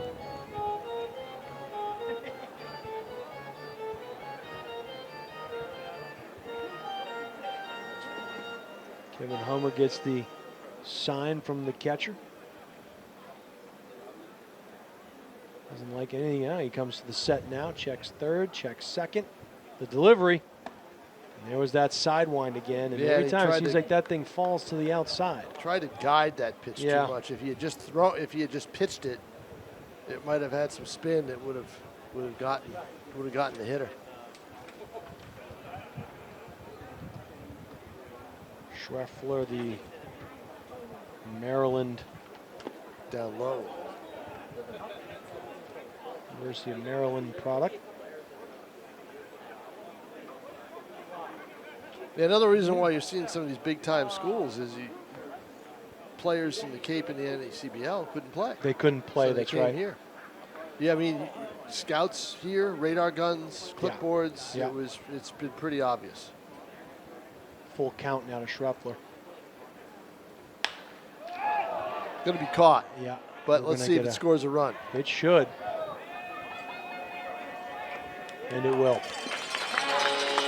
So, standing up, I'm impressed. Yep.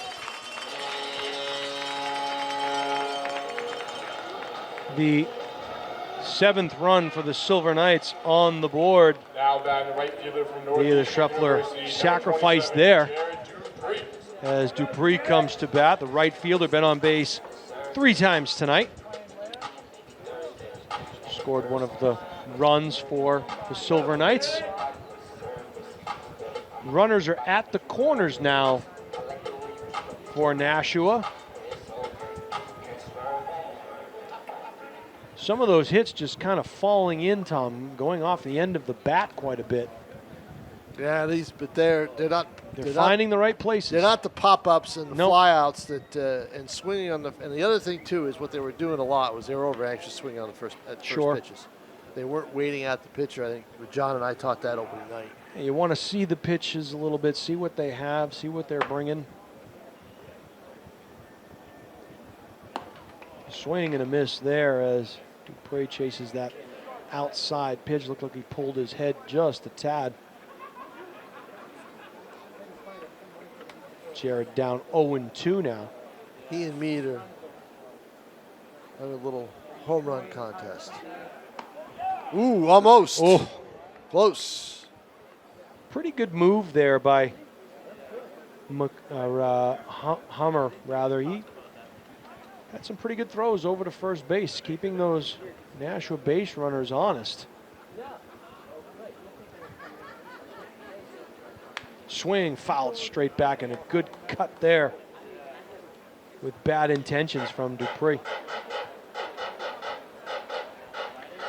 Well, now you wonder about the 0-2 mistake. You've got to be careful because Dupree will take any. He'll make you pay. Yeah, he'll make you pay if it's anywhere around the plate. He should not see a fastball in this sequence.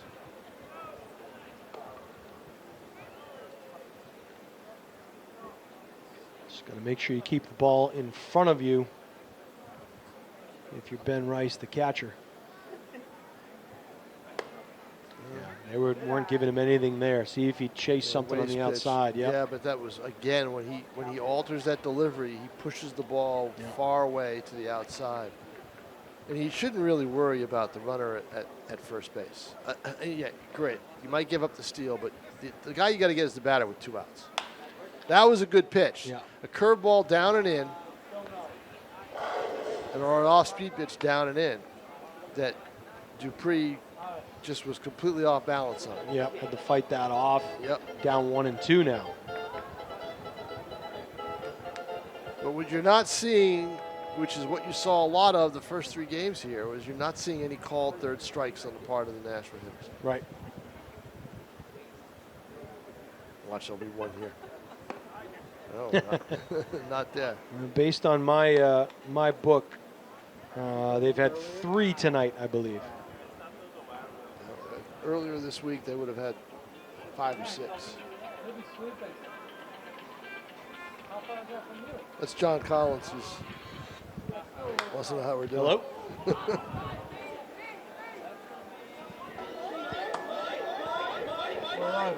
Wow, battle here, and a good one. As Dupree is hanging tough.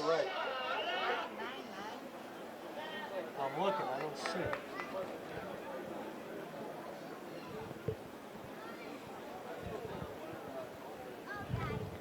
Okay. Dupree looks, waves the bat. Pitcher comes to the belt.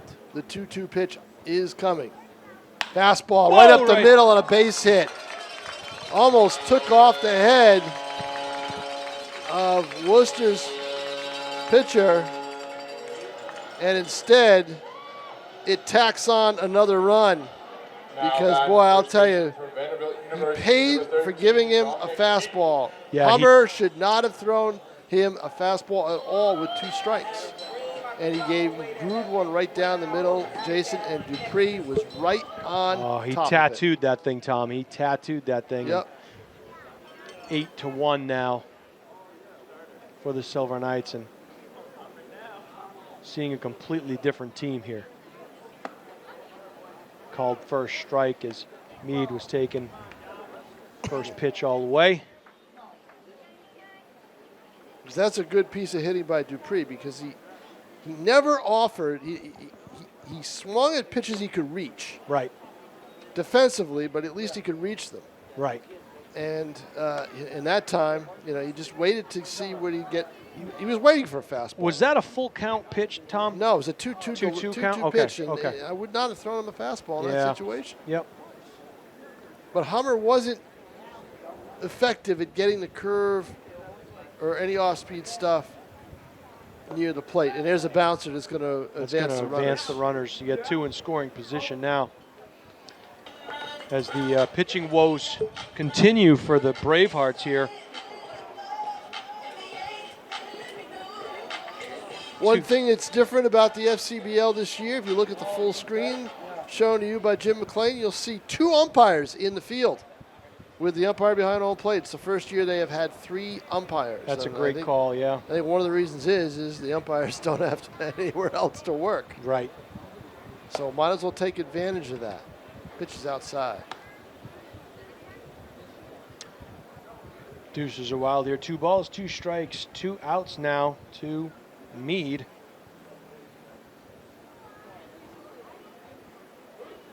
Oh, there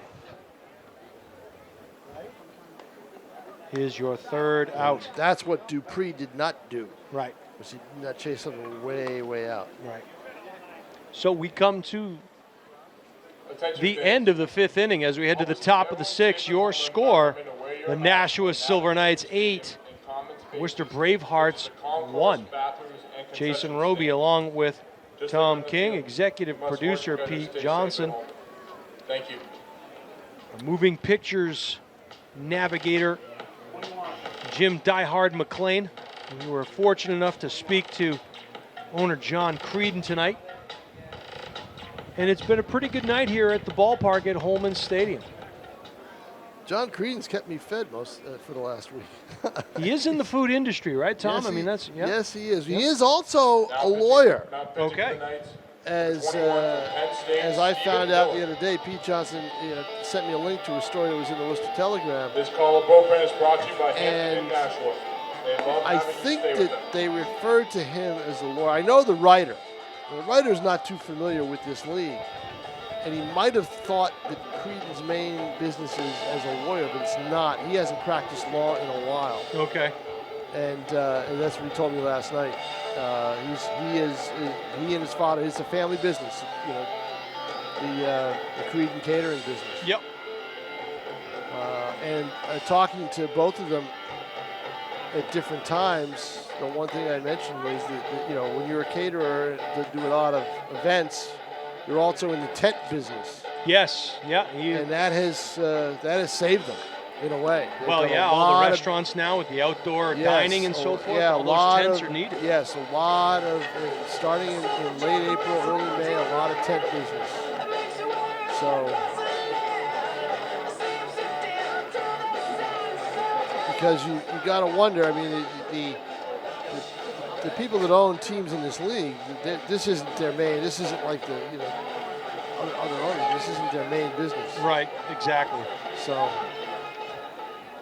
this is a hobby, now more or less. Sure. The New York Institute of Technology. And unfortunately for them this year, it's a more expensive hobby because they don't have the income coming in from advertising that they normally would get, and also fans. Massachusetts teams can't have fans right now. That may change at some point during the next few weeks, but right now they can't have fans.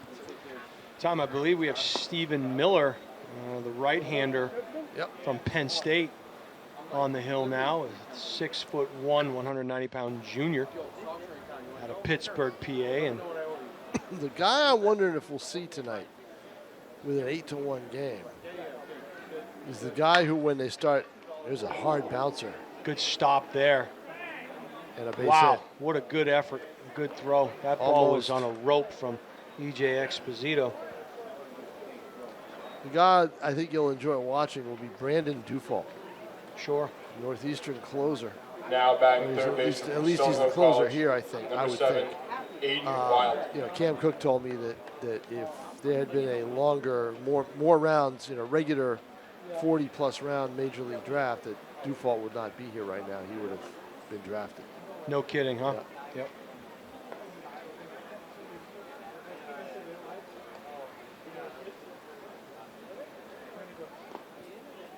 Ball in the dirt, nice stop there.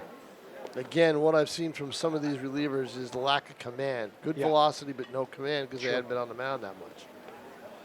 And Jarvis did a good job of keeping that ball in front of him as a result. Keeping Exposito on first. That ball sky high into center field, moving to his right a couple of steps. You're out of here. Exposito also was thrown out, Tom, trying to steal second base in the Now second inning. Hitter for Morehead Great throw. State, number 23, Jack Gardner. By Jarvis. Opening night, I think it was opening night or Friday night, which can't remember which. We saw 2 outfield putouts. No kidding. It was Friday night. Play at the plate. Jared Dupree on a sac fly. And I believe it was rounds in left field. One of the rounds, I think it was Ben, who threw out a runner at third base. Gardner will take a called first strike here with 1 down in the top of the 6th inning. The outfielders have good arms. Yeah. That may drop. That's going to... Nope.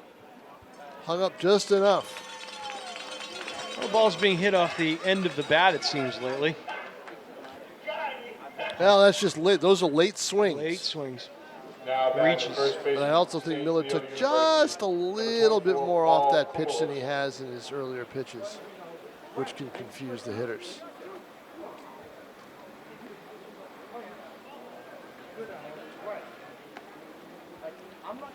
Eight to 1, 9 hits for the Silver Knights, no errors. A run on 4 hits and an error for Worcester. Paul Kmulis, the first baseman now, will step in against Stephen Miller, the right-hander. So again, we'll see if Exposito wants to run. He was thrown out earlier. Ball hit the other way. Late swing. Posited out of play. Left field side. All right, take a July evening and you put a picture of this next to it in the dictionary. This is the way it's supposed to feel. And I said that very thing, Tom, to John Creedon. I said, this is great. It's. Yeah, normally they would have a 4-figure night. This would be a 1,000+ crowd. Yep. But they don't want that right now. No, they can't not handle right now. that. They don't want that walk-up line and it's too many people close together and everything else. Yep. And it's a day-by-day thing, too. He alluded to the fact that the pitch is framed. We're here today. We might not be tomorrow. Right. Exactly. And every day is a gift. And that's what he has been saying all along. And that's what he said to me back in April, late April, when I first talked to him about what the plans might be. This league. Oh, bouncer out in front of the plate. No, foul. The owners met on conference calls weekly on Mondays or Tuesdays. Yep. I think the owners on Mondays, the GMs on Tuesdays. They did it all through April, all through May. And the word from Joe Palucci, the message from Joe Palucci, and also I think from John Creedon is let's have some patience. Let's wait and see. Let's see if we can wait it out and see if things improve in the New England states to the point where we're able to, where the idea of us playing isn't so far-fetched. Right. And it worked. It's a good strategy. It worked. Imagine that, being patient. Well, I think that there's 2 things, and I've said to other people, just not even sports-related, business-related, sports-related, health-related, especially health-related. There's 2 things you have to be during this time. Patient and careful. Yeah. Those are the main 2 things. If you can do that, you'll be in good shape. The runner was off with the pitch, but that won't matter. That's going to register the 3rd out. And I don't mean to be preaching here, but I'd love to go out and do certain things. Yeah. But I'm not going to, at my age, I'm not going to take that chance. Tom, I was mentioning this earlier. happy belated 50th anniversary to my parents. It's their 50th, and that is generally a big celebration. Big celebration. Big celebration. Our guest list went from 50 to 12 people. Yeah, no. And it was outside. We had good weather, but everybody sat far away from one another, and it just, that's how it's supposed to be. You had to be careful. Yep. And for me, I have to be patient. I'd love to do, to meet up with certain people, sure, or take a drive somewhere, or whatever. And I'm just not going to do it. I did most of the work I did in March and April and into early to mid-May. All on the phone. Yeah. And the first event that I went to was a send-off for the Hollis Brookline 4 or 5 girls lacrosse team. That's right. At the high school on a Sunday afternoon. And it was, that was in early May, and I went from the middle of March 11th, until that day, 2 months without basically. The only time I left the house to go to the grocery store. Right. So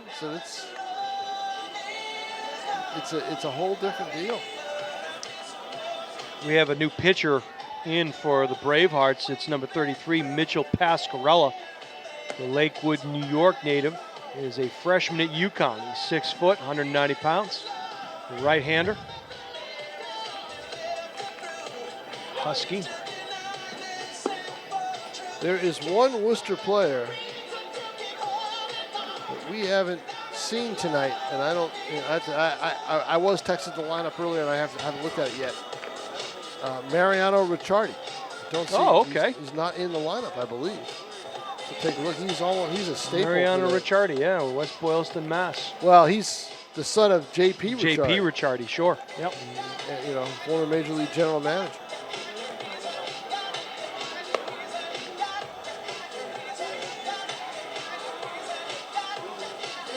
So we'll get our first look at Pascarella here. Now batting the right-hander. Franklin Pierce University, number 25, John Mead.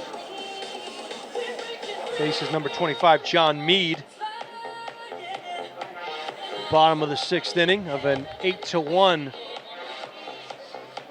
Silver Knights lead.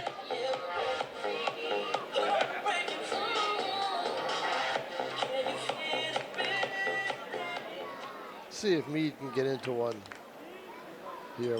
I didn't see his first at bat. I saw his Yep, he had a single. Yep. Fouled back. Yeah, he reached on a third strike earlier in the game. Struck out twice tonight. Yeah, he'll strike out. I believe. Maybe it was. May have been twice. He was fired up last night. He hit that home run, and they took him out of the game. Another at bat later, I think he had a strikeout. And he's familiar enough with this league because he knows that Worcester is Nashua's biggest rival. That one outside. Count goes to 2-1 now. And not because of the owner, because the owner owns both teams. Maybe that's part of it. Yeah. That's where he gets it from. But they played back-to-back championship series. Right. In fact, I don't think there's been a season. I've got to take a look back. I don't know who was in the finals 2 years ago when Worcester was not in the finals since they came into the league. And John was John the owner then as well? John's been the only owner. The only owner of Worcester, yes. Correct? Yep. Okay. And I always thought that John Creedon was the voice of this league, and I think that's one of the reasons why he stepped in to buy Nashua. Tom, you're not going to believe this. Sitting here in front of me, there's a shot into center field. It's going to drop. Good play by the left fielder to run under it. I have in front of me, Tom, I've got some Gatorades, I've got some cheeseburgers, I've got some hot dogs, and you're not here. So I guess you don't get anybody. It's amazing, huh? Just amazing. I can hear the rappers now. Thank you very much. Outstanding. It's all right. I got my stash at home. This is. They serve him first. They come in I figured as much. He's probably got a steak back there. He's got a sirloin or something back there. Lobster. Lobster back. He got the surf and turf. This is the part time where I let you do all the talking so I can eat. Right. All right, here we go. Oh, just missed there. And the Creedon hot dogs are pretty big. They are larger than life hot dogs. Is that right? Yeah.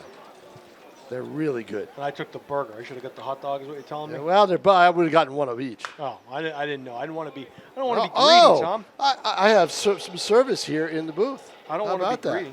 You could always take a hot dog for me. You can send them back. Those, and I guess I'll get one of those. I'm all set. Thank you very much. Wow. Appreciate it. Look at that. Service in the booth. That is good stuff. Yeah, it sure is. Yep. All right, thanks to the folks working. I'll tell you what, if you're working in concessions tonight, you get a gold star and maybe 10 of them because it is a hot night to be in any kind of a kitchen. Ooh, on the head. Yeah, we're going to take time here. The ball hit off the back of the helmet. And in today's age with concussions, I don't think you're going to see him still in the game. No. As he is dazed. Yep. Had Jarvis taking a knee in the batter's box there as the trainer and ouch. Manager come out to check on him. As a pitcher, you're like, I didn't want to do that. No. Sounded like it hit helmet first, but you wonder if it got the back of the helmet in the area at the top of the neck. Nah, he's rubbing the head.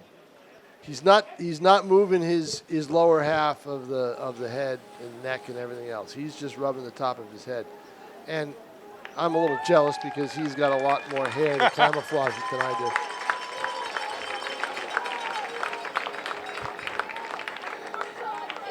In fact, I've been chided by a few people at NCC this week that they're not wearing a hat. I'm not a hat guy. It's not a hat guy. I'll put the globs of the lotion on top. But I'll tell you what, though, Jason Roby, I've been at National Country Club so many times in this spring and this week that I almost feel like I'm a member. You know, I mean, I bet I could probably, I bet I could probably show, I bet I could just show up there and just let me go on and play and eat there and everything else. I wonder. Well, might be a lot of people having second thoughts about their membership if you become a member. I don't know. Yeah, no kidding, I know it. I'd get in that pool, start the Marco Polo play. There you go. We'd be having all sorts of fun. I can see it now. Having all sorts of fun. It's tough playing Marco Polo by yourself. It really is. With social distancing in place too, right? Exactly. Yeah. Oh. Tom does it every night. Yeah, exactly. As my, as our friend and he's done a couple games with me here on ETV, and my former co-host, ESPN New Hampshire, Christian Arcand, is down at 98.5. He introduced me one day during before the NFL draft as the only man in New England who didn't know there was a quarantine. That pitch gets away.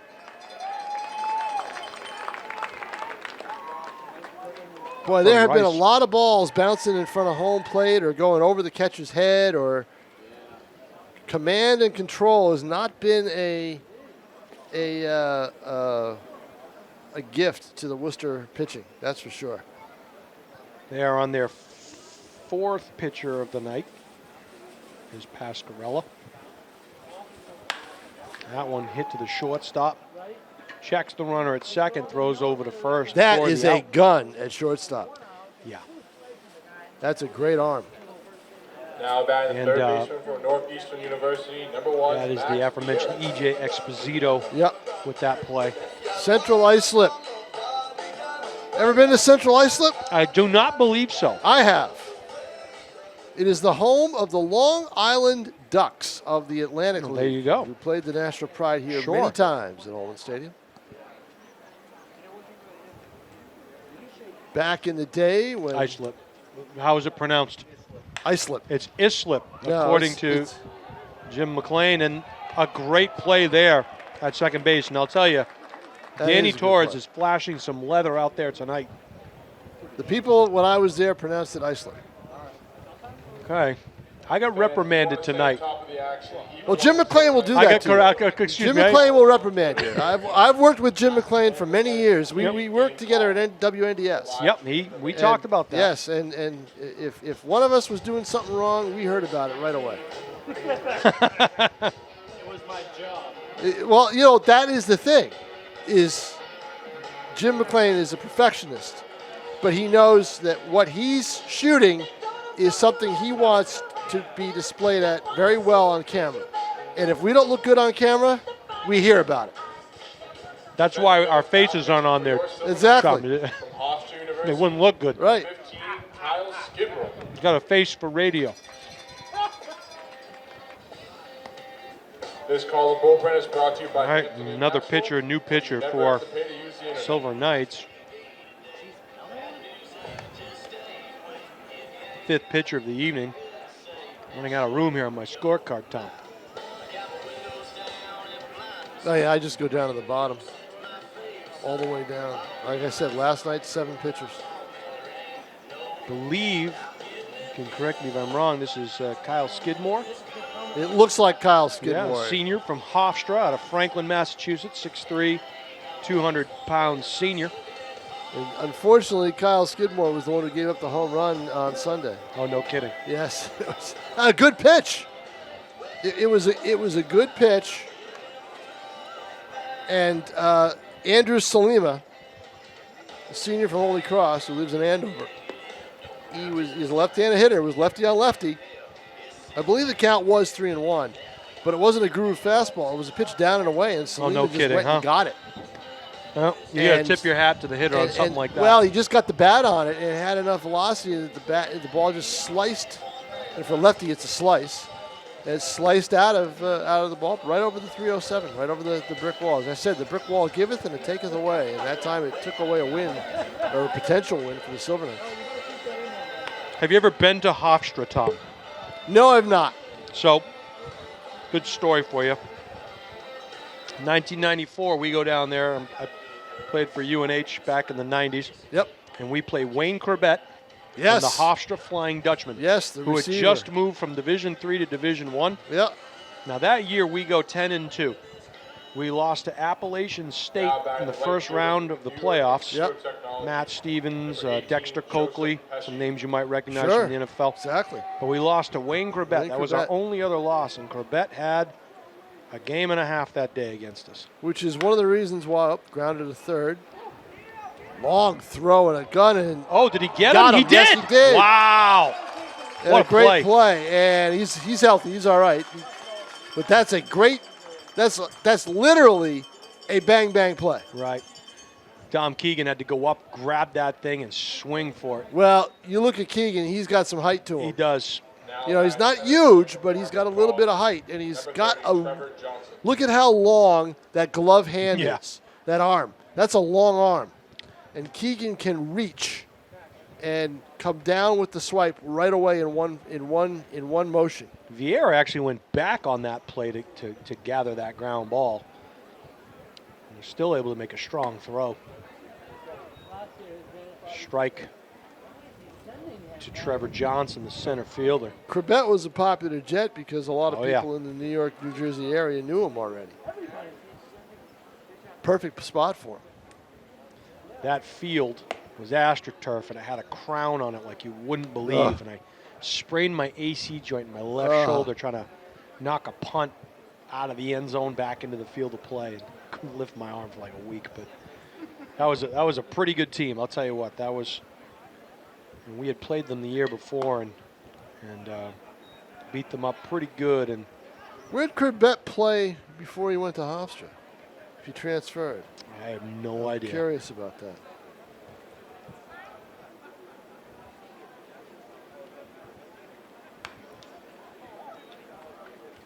We didn't know who he was going in. We sure knew who he was when we left. No doubt about it.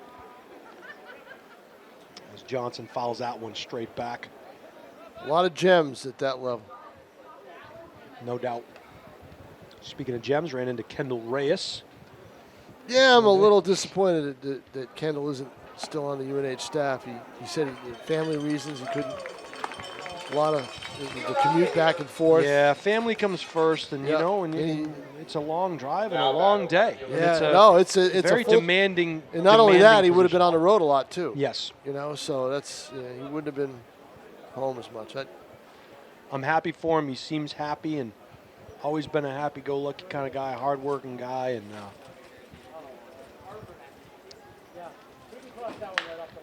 Who knows? Well, I think he's a good coach. He's a very good coach. They raved about him. Yeah.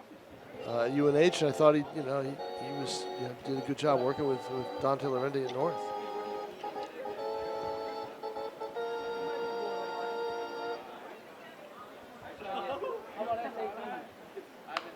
Swing fouled straight back here. Right over me. There was a ball that came in this booth last week. Oh, no kidding. Yes, but did it hit the bobblehead doll or no? No, the bobbleheads are all off to the side. Oh, okay. But I'm not here. I wasn't here. I was down taking photos down by the third base side. I watched the ball go right in. No kidding. Katie Arend, the assistant GM, was walking by inside, and she picked up the ball and threw it back out.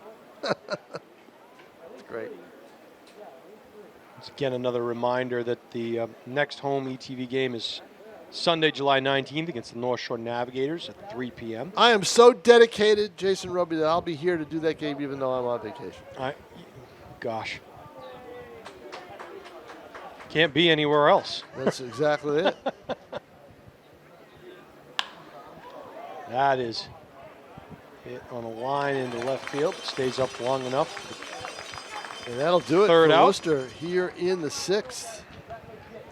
You get 5.5 in the books, everybody. It's an 8-1 ball game. Time for the seventh inning stretch, brought to you by Seventh. Oh, excuse me. So I was counting the wrong numbers. I was trying to read the numbers. My eyes aren't what they used to be. I hear that. It's a one amazing 60-minute workout. Hit a grand slam with your fitness goals this summer. What am I going to do with all this food, All Jason? visits Finger Nashua. What else you got over there, Tom?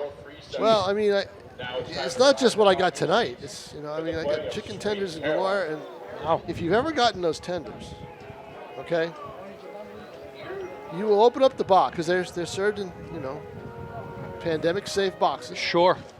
You will open up the box, and you will see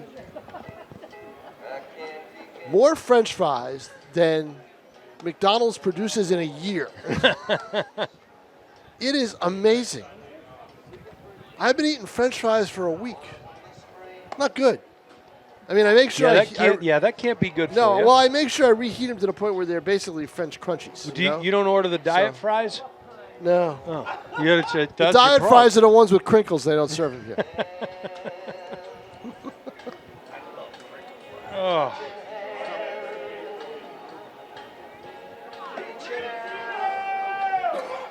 You gotta love these 6 o'clock starts.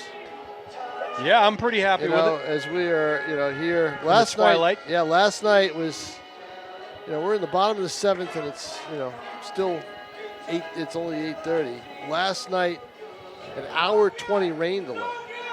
The game didn't start till close to 7:30. Because I've got a couple of real big Neil Diamond fans in front of me. Yeah, you do. Yep. And I thought that was you. No, no, it wasn't. All right, Brady Day stepping in here.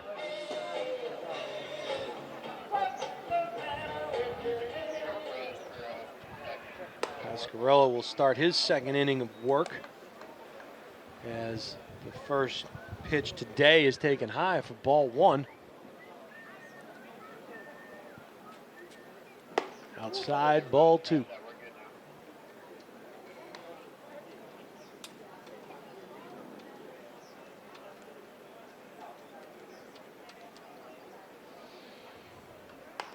Kyle Jackson, about 25. He's social distancing from his third base box. You must know something about Brady Day that we don't in terms of the way he swings and hits the opposite way, inside. He jumps back out. Now, Tom, interesting thought. Are those coaches' boxes? Or I was told those are coaches' boxes, or those are fungo boxes. What do they call those? I always thought they were called the third base coach's box. I thought so too, but I don't know if they ever used them for fungo pop fly practice. But they are boxes. I might be, you know what I'm thinking of? I'm thinking of the circles that are usually to the left and right. The on-deck circles. The on-deck, but I don't know that. That's what they're called. They're called on-deck circles. But I'm pretty sure one of those is supposed to be for fungo practice. Maybe, but they're used for fungo practice. When you hit the long, skinny bat and you're giving your outfielders pop flies. You see, here you don't have on-deck circles. No, you have a pathway from either side. Yep. And some fields, Jason Roby, don't have the skin, straight line skin from the mound to home plate. From the mound to home plate, right. You know you're in the 7th inning when you start talking about this stuff. Well, you know you're in the 7th inning of an 8-1 game when you start talking about this stuff. Last night it was 10-1 at this point. Right. I know John Collins would have brought up the stirrup socks tonight at Worcester, some of the Worcester. Oh, sure. That one is. This is going to stay in the park. I think so. Good play there by Rice. He's had to make a couple of tough plays like that tonight. Now batting the center fielder from the University of Maryland, number 14, Troy Schreffler Jr. Schreffler Jr. up to plate now. He's been on base 3 times here tonight.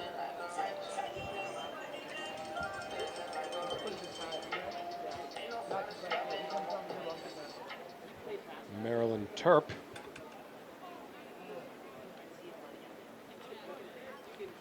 Silver Knights are back home on Saturday, I believe, but I wonder if anything's going to get, even my golf tournament is going to get played on Saturday because of the weather that we're supposed to be getting.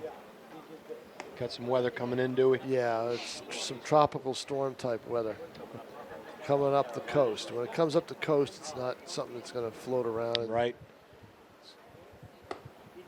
And I've asked the people, if anybody's listening that has an interest in going to see the finals of the state amateur tournament at National Country Club, you can go. There are spectators are allowed. I've asked if there's any contingency, and they said they haven't decided on any yet. Hitting the hole. Oh. And, I'm going to tell you right there, Tom. Exposito also tried to get in front of it, which I liked, but you almost wonder if he would have been better served trying to backhand that ball. Yeah. Had some English on it, but I like the fact that he tried to square up on it. Well, he's not given an error on the play. It's a hit. Scored a hit. So the Silver Knights, for the 3rd straight night, Tuesday, Wednesday, Thursday, are double digits in hits. Ball hit hard. I would have said E6. Yeah. I concur. Runners at first and second, 1 down here in the bottom of the 7th inning.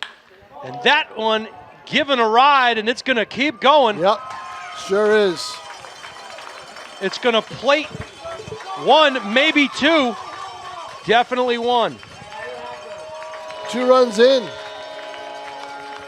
2 runs or 1? 1 run. 1 run, that's it. 1 run in. Shocked that didn't score 2 from first, but good relay throw. I think may have been a bad read by the lead runner. So the runner on third actually had to slow down a bit. Could be wrong.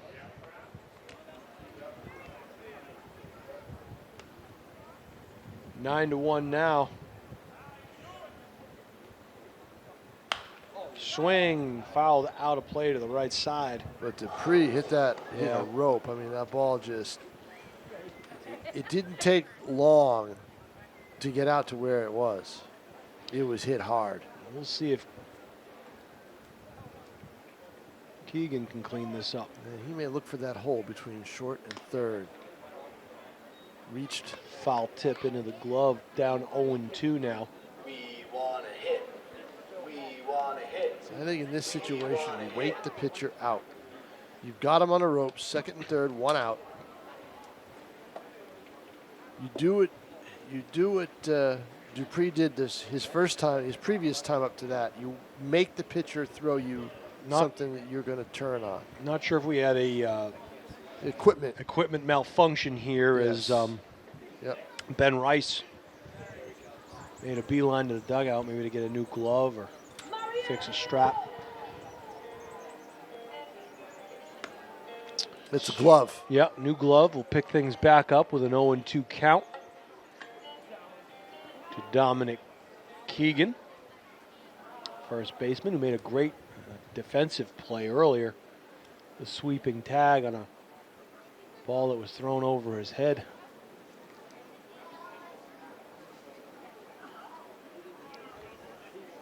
So you have to be real happy if you're Kyle Jackson thus far, not to jinx anything, but seen some real good plays defensively in the field. The bats are coming alive. The pitching seems to be aligned. It's totally different than what we saw the first 3 games. I mean, the pitching was okay the first 3 games. The defense was pretty good. A couple errors on Sunday. But this is almost, they're doing everything. Signs of a new glove as Rice drops that first pitch. 1 run, 4 hits, 1 error for Worcester. 9-11-0 for Nashua.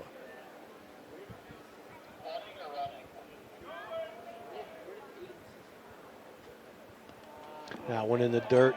Going to be a play at the plate. He's going to be safe. Yeah, he was safe too, yep. Tom. Rice should have pitched it. Rice should have flipped to the pitcher. He would have had him he would have had him if he flipped it.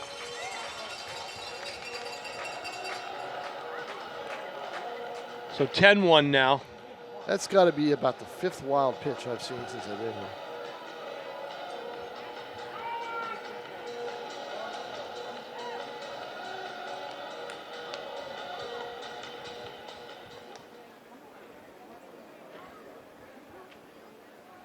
Two and 2 count now after that wild pitch. It's going to be a base hit. That's going to be in there. Good bad piece hop of single. Hitting. Yeah.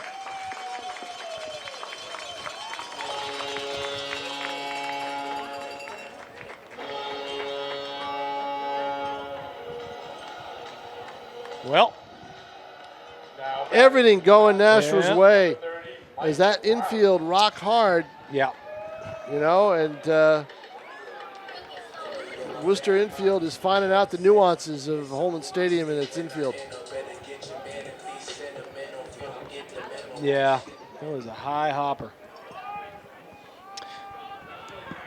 Completely different deal than some other infields around the league. Looks like Mike Rounds out of Milton, Massachusetts, 6'4", 195 pounder is up to bat now out of UMass. He'll take strike.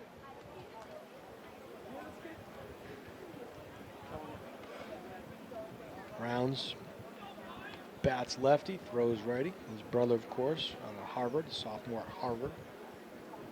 Swing goes the other way with it off the light pole.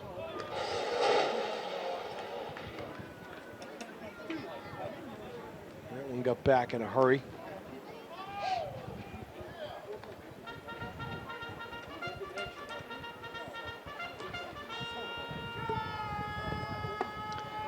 High and inside to Rounds. 1 and 2 now.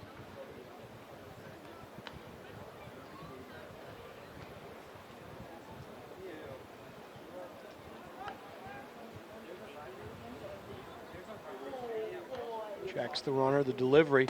Again, inside. Little tail inside. Yep. Count evens up at 2 and 2. Still just 1 out here. Twin killing is in play.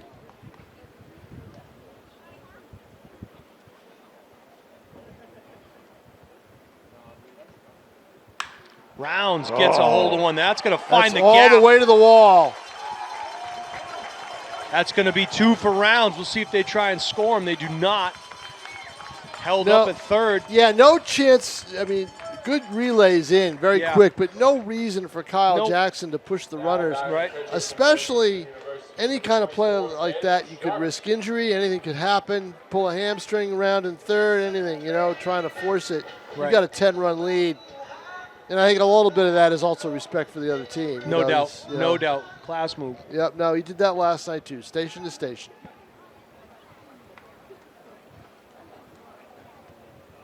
Ed Jarvis, the catcher. Up now. 13 hits. My goodness. Quality hits too, Tom. If you didn't know it, the postseason, the way it's going to work out about a month from now, actually a little over a month from now, because this season is going to go to August 19th. It'll just be 2 teams making it. Top 2 teams. Okay. Best 2 out of 3. All right. Simple enough. Do you like that, Tom? Well, I mean, I think it's done for it's sign of the times. It's done to get the kids out of here early, and or not early, but not prolong the since you're starting late, you want to finish as early as you possibly can, and August 21st or 22nd, 23rd are the 3 dates reserved for that. That's pretty late. Yeah. You don't want to go any later than that. Some schools are using the model to send kids back early, if they're sending them back at all, back early so they get out at Thanksgiving. That's when you're done with exams. And other schools are either they don't go back or they're going to go normal schedule. Jarvis. Called third strike. Down on strikes. Left fielder from Harvard University. What are your thoughts on the fall, Tom? Well, Rounds now coming up. For New Hampshire, I think you can do it. For high school sports, I think you can do it. Football is something that at all levels I would be concerned about. What about moving football to the... No, you don't like moving it? No, I don't for high schools. For college, maybe, because they don't play 2 sports, a lot of them. A lot of the athletes. But in high school, you're forcing athletes to choose between football and lacrosse. And some of them, love football, but lacrosse may be their college ticket. Sure. I think that's a tough position to put athletes in. For colleges, I think maybe you can do it. I don't think the Ivy League will do it. I think they probably won't play football in the spring, but maybe they will. No, the Ivy League is done for the fall, and I don't think. Well, they're done for the fall, but I don't think they'll play. I don't think they'll play football in the spring. I don't either. For high schools, it would be neat if they did. It would be different. But for high schools, I think you can get away with most fall sports. I really do. You tell me why they can't run cross country. Soccer, I think you can do it. They're playing pro soccer now. Yep. Different, though. Different. Field hockey, you can still do it. Volleyball, I still think you can do it. I mean, there's only one sport I'd be worried about, Jason. It's the one that you really, in a way, still coach because you do help out. Yep. And I think that's the one sport I'd be really concerned about. Yeah, it's tough. When I talk to a lot of coaches, Dante clearly, Nick Hammond, former coach of mine that's now the head football coach at Goffstown High School. Just got the job. He did. Yeah, I talked to Nick quite a bit. Just so many questions. So many questions. And can't be easy. And there are kids in New Hampshire that are relying on, a season to get to college. And we have some local kids here that. Well, you wonder. I mean, where's Curtis Harris going to end up? Right. That's a big question. No doubt.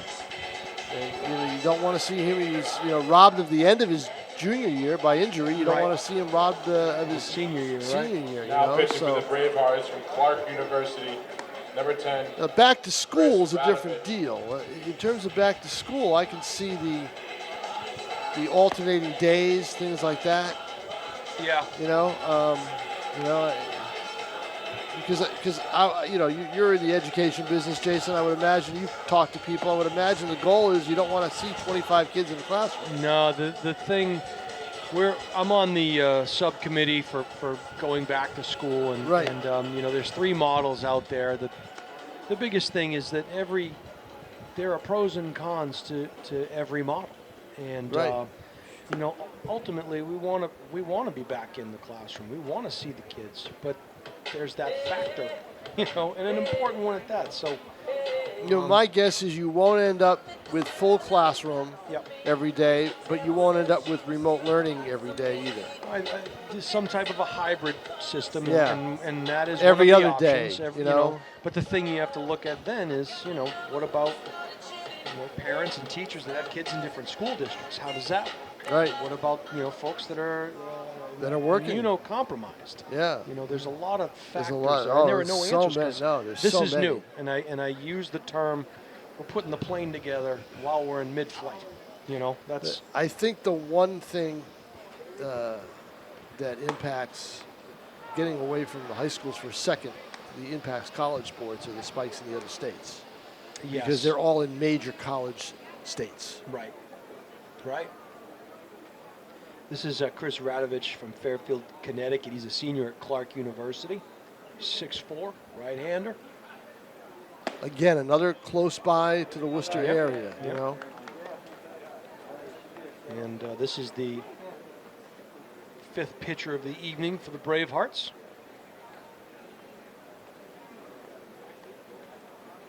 Runners on 2nd and 3rd for the Silver Knights. Fouled straight back, and a good cut there by Ben and Rounds. a dangerous pitch on 0-2, a fastball. He's got faith in that fastball, evidently. He tried to put it on the outside corner, but I think he got it all the way down the plate, and I think it surprised Rounds. I think it did. I don't think he was expecting a fastball right down the pipe like that.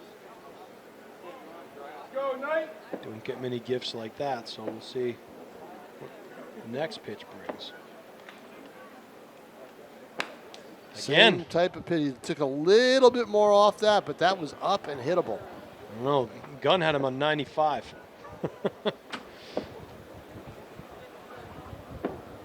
Not sure how accurate that is, but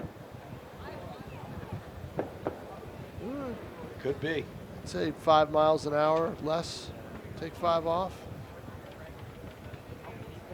I don't know. I didn't see a 90 on that pitch. Saw one on the pitch before. 94, Tom. It's pretty consistent. Plus 3 on the gun. Got the call. It's plus 3 on the gun. So that was 91. Yep. Okay. Yep. So he was 90. So he was 92 before. 92 before, but that pitch had Thank movement. Did you see that pitch go down? Yeah. That pitch had some. That takes movement that's on it. talent. Yeah. This kid's a good pitcher.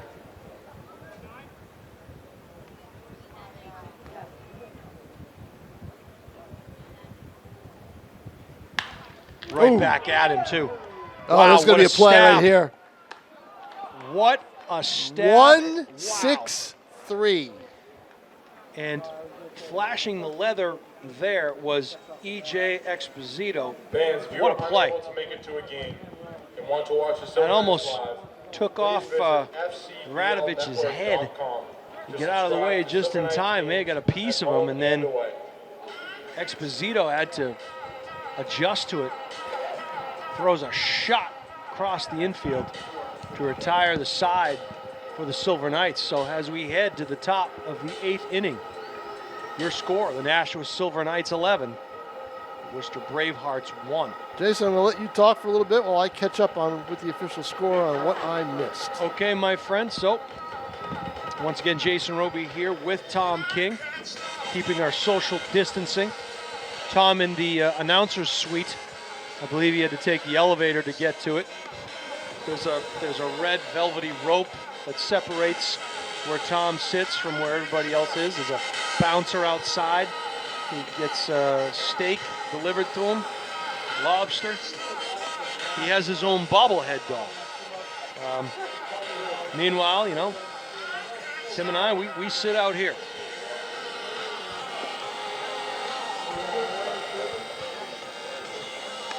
And we have been witness to some wood at work as the Silver Knight bats have come alive here tonight at Holman Stadium. They scattered the ball around the field to the tune of 13 hits and 11 runs. They've been all over these base paths. They need some new cleats after this one. And not to be outdone, Not to be outdone, the Silver Knights will bring Kyle Skidmore. Franklin, Mass native, is a 6'3", 200-pound of Hofstra. Another. Now batting the second baseman from St. Leo University, number 2, Danny Torres.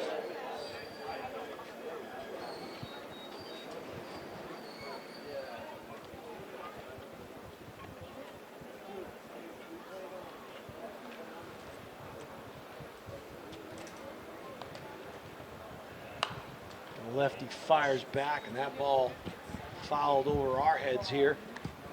And it's Danny Torres, who's put in some good work at second base tonight for the Bravehearts. Did you catch my down 0-1. Did you catch my professorial look with the reading glasses, Jason? That was pretty good. Yeah. We just call that being blind. Pete Johnson gave you those. He found them somewhere. Did he? Yeah.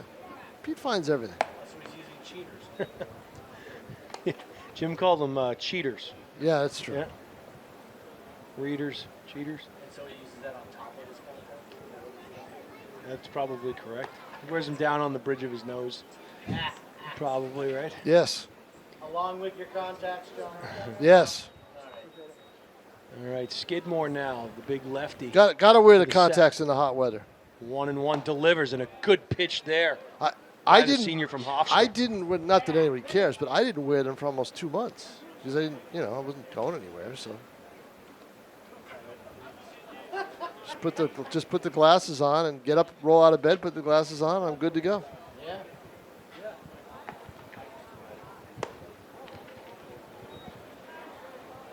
Count evens up at 2-2 now. Plus, I can read.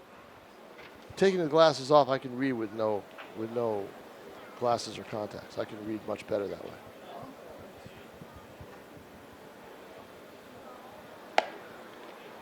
One got away from Skidmore a little bit as it goes outside. We have a full count now to Torres. Was Skidmore getting a second inning? Yeah, he is. Off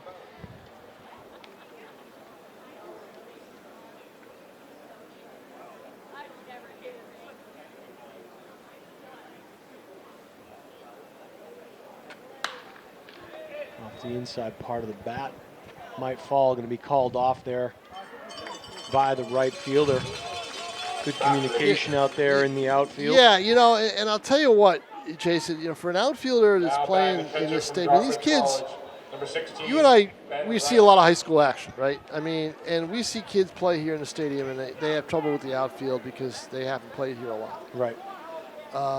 Same with these college kids. I mean, this is their first time seeing this place for a lot of them, And Dupree is here last year, so he has an advantage. But the other outfielders who have to judge balls and everything You got to learn the lay of the land, right? Yeah, exactly. Every field is different. Yep. Skidmore comes to the set and delivers.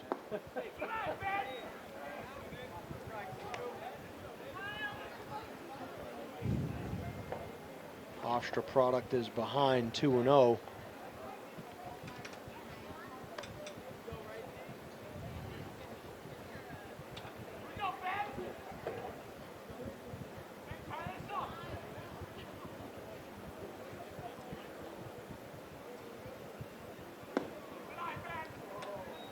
Three and 0 now.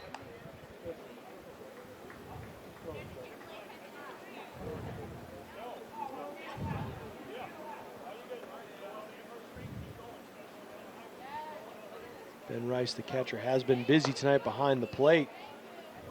And he will get a free pass to first base. Yeah, you don't like to see walks when you have a 10-run lead. Nope. Now batting the shortstop from the New York Institute of Technology, number 6. You mentioned it, Tom. Skidmore, his second inning of work. I apologize earlier. It is his second inning of work. And yeah, that's what I said. He was getting a second look. Yep. Yep.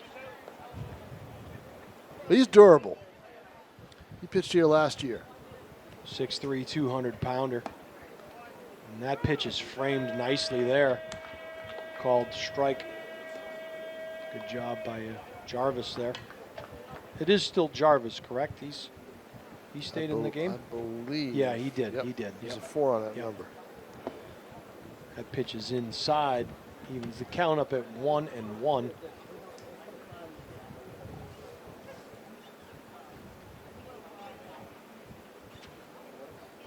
Look at him. There's like 2 of them. Oh, and tailor-made double play ends up being for naught on an error. Fielder's choice and an error.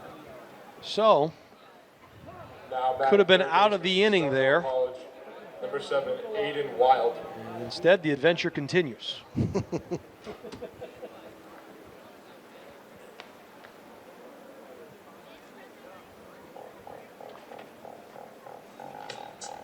Eerily quiet here.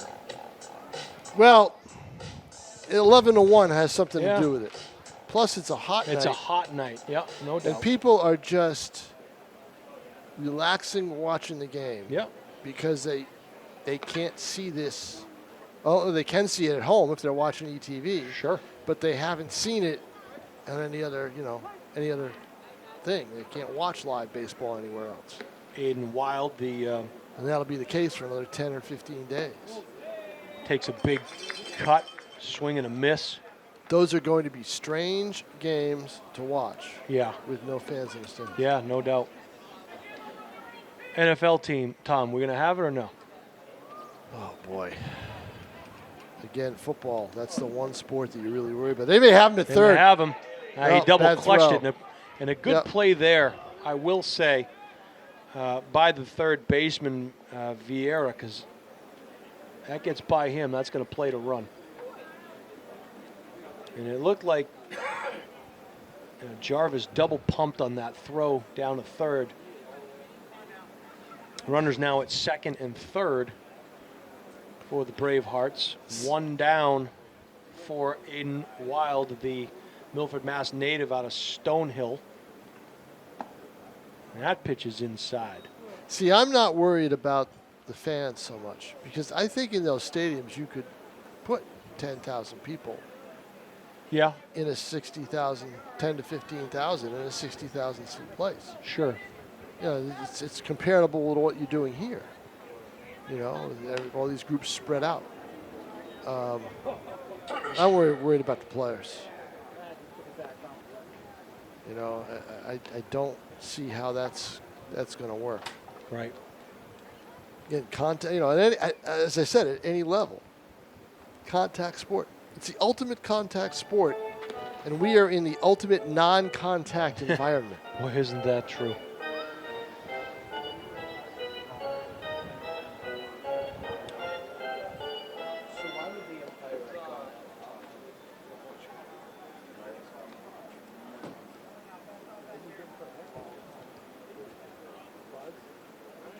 Skidmore taking his time, so is the hitter.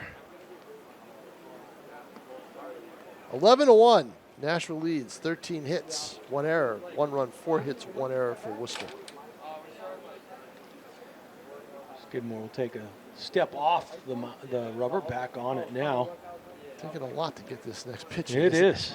2-2 count. Good grief. Popped up. Should be an easy play. And it wasn't. I say that, it was not. No, it wasn't. The lights. The Roby Jinx. There was no wind, so it had to be the lights. Now batting a designated hitter from Moorhead State, number 23, Jack Gardner. So Gardner now.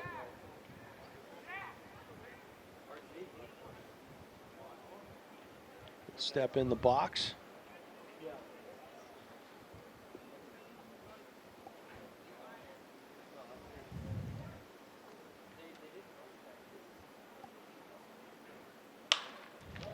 Down to third. Good stab there. And a good play to end the inning. So, as we head into the bottom of the 8th inning, Nashua maintains its 10-run advantage. 11-1. Those 11 runs coming on 13 hits. The error proves to not be costly.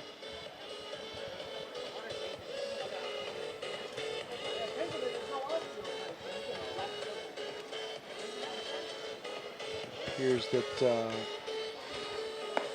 Chris Radovich will get his second inning of work here for the Bravehearts. 6'4" senior out of Clark University. Well, he doesn't look 6'4" from No, here. I was going to say that, Tom. But then you go down and you stand next to some of these guys on the. oh, they're huge. Yeah. What are you, Tom? Like 6'5", 6'6"? No, 7'2". Oh, okay. I invented the sky. I taught Jabbar the sky hook when he was Lou There you Alcindor. go.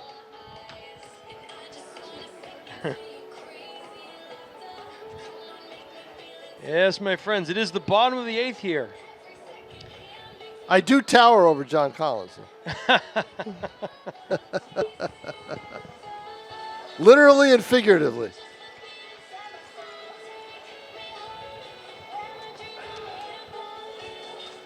Well, I can't say it enough how great it feels to be out. Yeah, I was going to at say. an event. Yeah, you haven't been to a sporting event, right? Tom, not since Well, school ended. I'll tell you. For me, it was the practices that the youth baseball teams had. The Legion level type teams, Legion and Senior Babe Ruth type teams. The New Hampshire COVID League and the New Hampshire COVID League and the New England Independent Baseball League. So I went to practices and did features and things like that, and try to get the photo skills back. And because I hadn't done much of that, and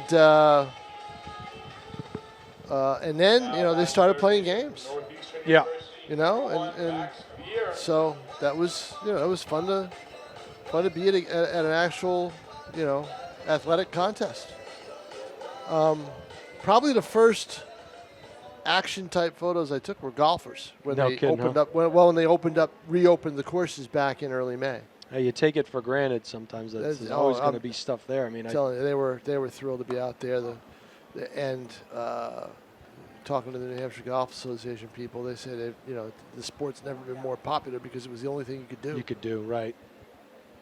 Did you watch the Tom Brady, Tiger Woods? I saw some of it, yeah. Saw some of it. But the rain ruined it a little bit. That ball smacked the other way. Nice catch. Nice. Oh, he dropped off his glove. He's going to end up on third base maybe here, Tom. He will. Standing up. Nope, he's going to slide. Great effort out there in right field, but went off the edge of his glove. Max Vieira from Northeastern. Good wheels on the base pass by Vieira. He's going to Northeastern. He lives in an area just outside New York City. About an hour away, he said.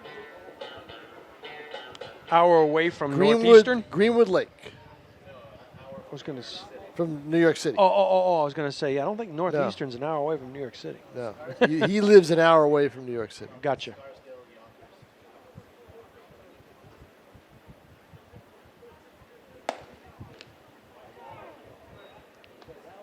Very good heat there. That was count is 1-1 now.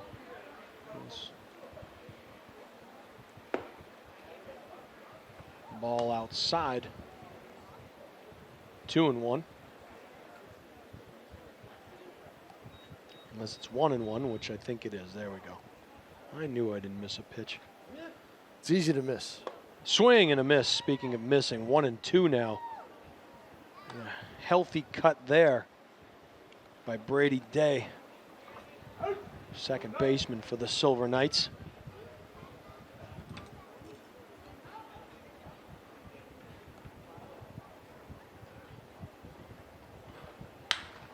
Right back to the pitcher. Look the runner back to third. Played it the right way. Fielded Look, the immediate well, look. Yeah, the immediate look. You always get nervous when a pitcher's going to throw the ball anywhere except home plate.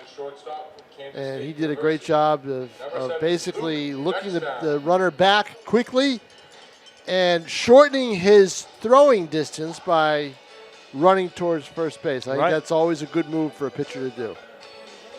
Tom, I don't think I've ever seen this many baseballs hit back towards the pitcher in quite a while. No, There's been a lot of balls hit back up the middle tonight. That's because there've been a lot of fastballs down the middle. Down the middle, right.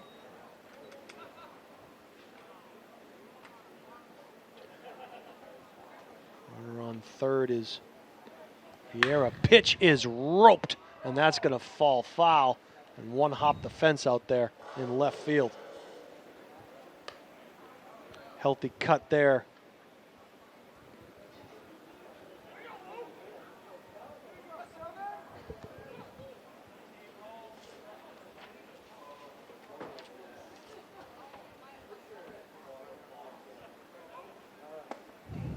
Ooh, a little something off it there, didn't he? Yeah, he sure did. That was a good pitch. I like that pitch. And this is Luke Beckstein, by the way, out of Tingsboro, Massachusetts. The freshman at Kansas State, 5'8", 180-pounder. Just over the border in Tingsboro. He fouls one back. Another healthy cut by Beckstein. So Beckstein and Day, if I'm not mistaken, are both going to Kansas State. Kansas State. They're both freshmen at Kansas State. How did Kansas State find these guys here? When does Kansas State scout New Hampshire? Age of the internet. Swing and a true. Drive, and yeah, that's going to get in. over his head. Yep. Off the wall. Going to plate another run. And a good, healthy swing there. A good at bat by Luke Beckstein. He was, if anything, Tom, I'll tell you what. He saw those pitches as well as any batter I've seen tonight see pitches. Yeah, he did. But what he did was he jumped on the change of speeds. Yeah. And he guessed right. Now, here's a guy who's had a good night. He sure has. Scheffler Jr. Scheffler Jr. will step into the plate with a chance to drive in another run. You know what's hard is when I go down there to talk to some of these guys that I don't know. Yeah. I have to yell out the name. Right. You know, it's 50-50 whether they hear me or not. Oh, it's coming There right you at go, me. Tom. Nope. Oh. Just above me. Just protect the bobblehead, Tom. So last night I yelled out, Mead, Mead. and all I got back was, what? He's got a sense of humor. That's good. I like a ball player with a sense of humor. As long as he doesn't dump Gatorade on me, that's give all you I the care hot about. foot where Yeah, right, exactly. that one about 90 on the gun there.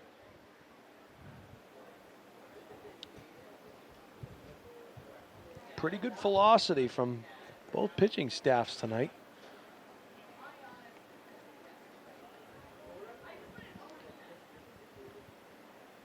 Nice pitch. Yeah, Radovich going off speed on that. I don't think his inside. catcher helped him out there.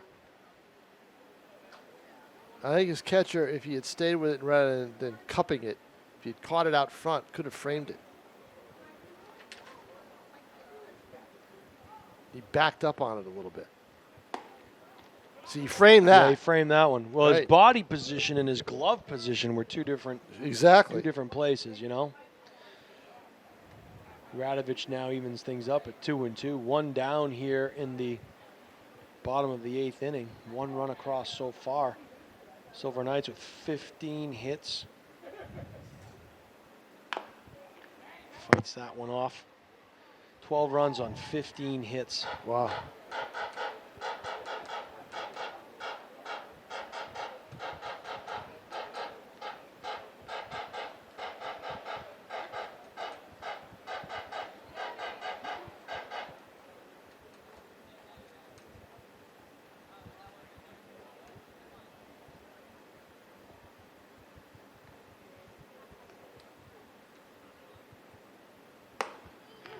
That was some gas right there. That 91, was. 94, +3, so 91 on the gun. That was good placement too, outside part of the plate. That's command. When you can throw a fastball and know where it's going to go. Now here's Jared Dupree. I'm surprised he's still in the game. I think, well, I guess one of the reasons you keep him in the game was he was hitting only 125 earlier in the week, but you want him to swing the bat and get some more swings. Well, yeah, this is practice for them too, right? Exactly. That's it. This is a good chance for him to do that. Radovich continues to bring the heat. That one clocked in 91 as well. 94 on the gun, so 91. A little high. 1 ball, no strikes. 2 down here. That one back up the middle and takes a tough hop. Boy, Worcester is getting a crash course in Holman infield. Yeah, that infield is man, definitely not the raked infield that I remember. No. But they're hitting the ball hard too, Tom. You know, I mean, they're right. These aren't lollipops. These things are being smoked. And that was a tweener. Yeah. But it was so hard hit that once it hit anything, it was going to go bouncing way up in the air. Did you pick that song, Tom? Huh? That song that just played? You didn't pick that song, did you? No. I picked New York, New York, but they won't play it. You get Sweet Caroline and you'll like it. Nick Perkins out of Nashua, but an Endicott senior, 6 foot 205 lefty. Perkins. Nick Perkins. Is he a North or South kid? Perkins. I remember him. Yeah. And I also remember he was a left-handed hitter, which he is. Which he is. Yeah. First baseman, if I remember right. He is an infielder. I want to say south, but ooh, Perkins having to jackknife out of the way of that inside offering.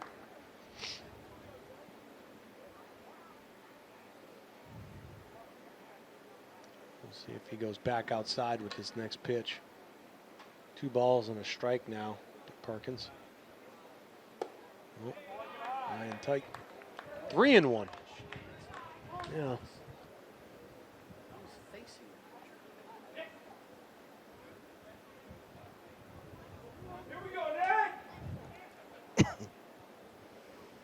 The runners lead away at first and third. Here's the pitch, ground ball. He backed up on him, double clutched and makes the play. Well, I don't know, Jason. That had about 3 different red flags on it. Didn't think it was going to happen. Oh, it's an adventure. Adventures in the infield. We go to the 9th. 12-1, Silver Knights. The Bats have come alive here in the Gate City. Yeah, this is. Yes, here's your song, Tom. This That's definitely, right. If I'm not mistaken, he has a choreographed dance to this, doesn't he? Doesn't he go out in the center field and yeah. Good. That's what it is. I sing this in the kitchen every night.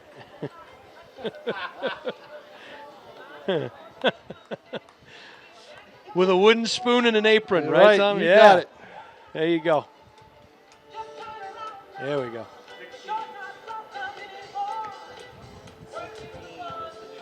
The 16 is the new pitcher for the Nashua Silver Knights, so we will get a look here at Chris Cheney. From the University of Maryland, number 16, Chris Cheney. Chris Cheney lives in Falling Waters, West Virginia, Tom. Have you ever been there? Somebody told me I was born there, but I never believed them. Falling Waters, West Virginia, 6'1", 195-pound sophomore. Another Maryland Terp. Again, the D1 guys. Yeah. No place else to go. Only game in town is the Futures Collegiate League. Perfect. It's a good song here, the outfield.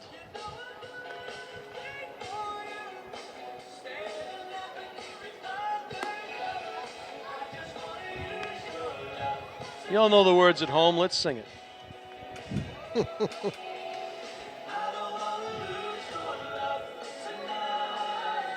See, Tom, when you get those guys that are used to doing 7-inning games like me, now you get 9-inning games. All of a sudden, it's like, the material falls off significantly.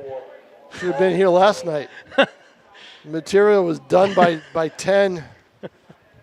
Heard Jim was doing stand-up. Oh.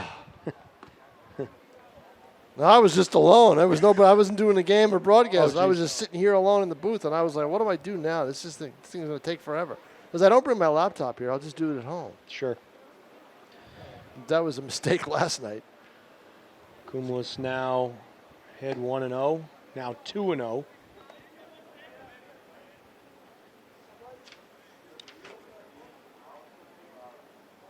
There's Cheney now.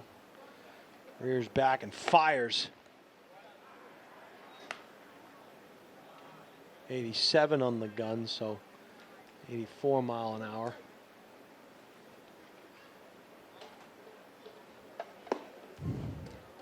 Four pitches, 4 balls. Cheney walks. Cumulus down to first base. Yeah. Cumulus from Spring Hill, Florida, and he goes to St. Leo. And Joe Pesci now. There are some schools on these lists that I've never heard of.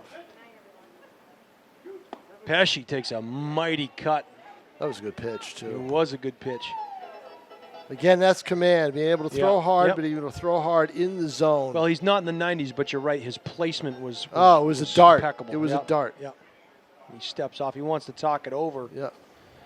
Again, Jarvis, that's the signals. Don't know the catcher, don't know the mound. You know, and that's all part of it. Yeah.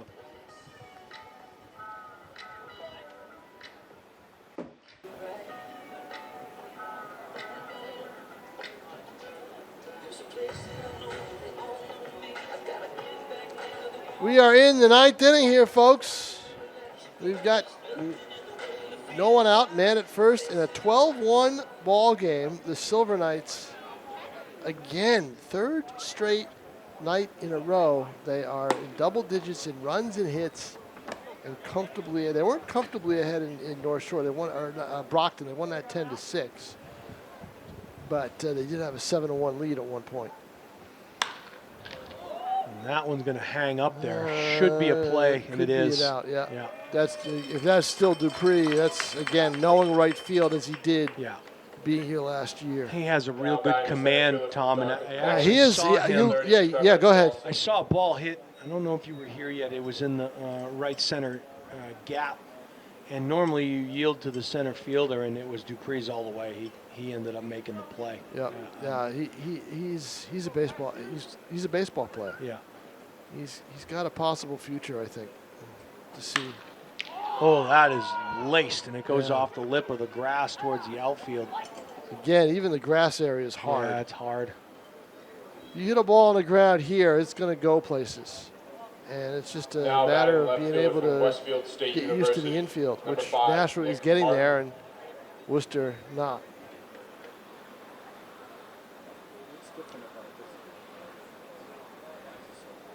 I think this field is just harder, right, Tom? Because one, we've had the drought, and two, it hasn't gotten any use, so it probably hasn't been turned over. True, but it's always had that hard surface. Yeah, the clay. The clay has always been hard. Hard. And I don't know if that's by design or not. I think it is in a way. Whatever they use. But I'll tell you what, they got this place looking great, don't they? It looks good. You should see Nashua Country Club. Is that right? The golf course. Oh my goodness.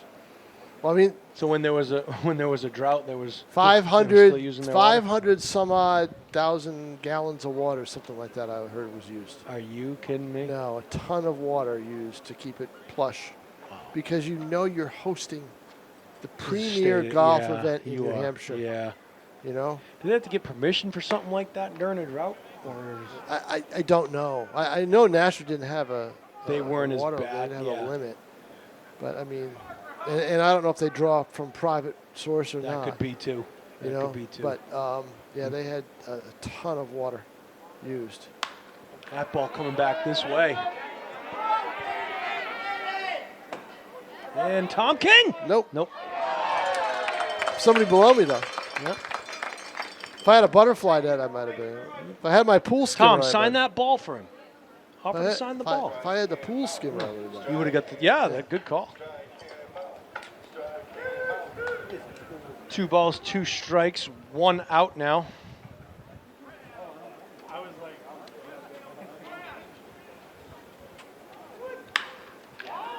Nice stop. What a stab. What a play. Yes. Quick killing. And that's how the ball game ends. How about that? Wow. And that is the storyline of how this night Was went. that Vieira at shortstop? That was Shumsky, right? Shumsky? Vieira was the Worcester Bravehearts won. yeah. That was Day at second. Great play. Shumsky with a great play and a great throw. And what a way for this game to end. All right, Jason Roby, I head down to the field. Great working with you again, and we'll work again soon. Yeah, soon. Good to, quote unquote, see you, buddy. And ladies and gentlemen, thanks for joining us tonight on Nashua ETV's live broadcast, live stream of the Nashua Silver Knights as they defeat the Worcester Bravehearts here at historic Holman Stadium, 12-1. Those 12 runs coming via 16 hits and 1 error for the home team. 1 run on 5 hits and 1 error for the Bravehearts. For executive producer Pete Johnson, Tom King, Jim Diehard McLean, this is Jason Roby saying be safe, be well, and we'll see you soon.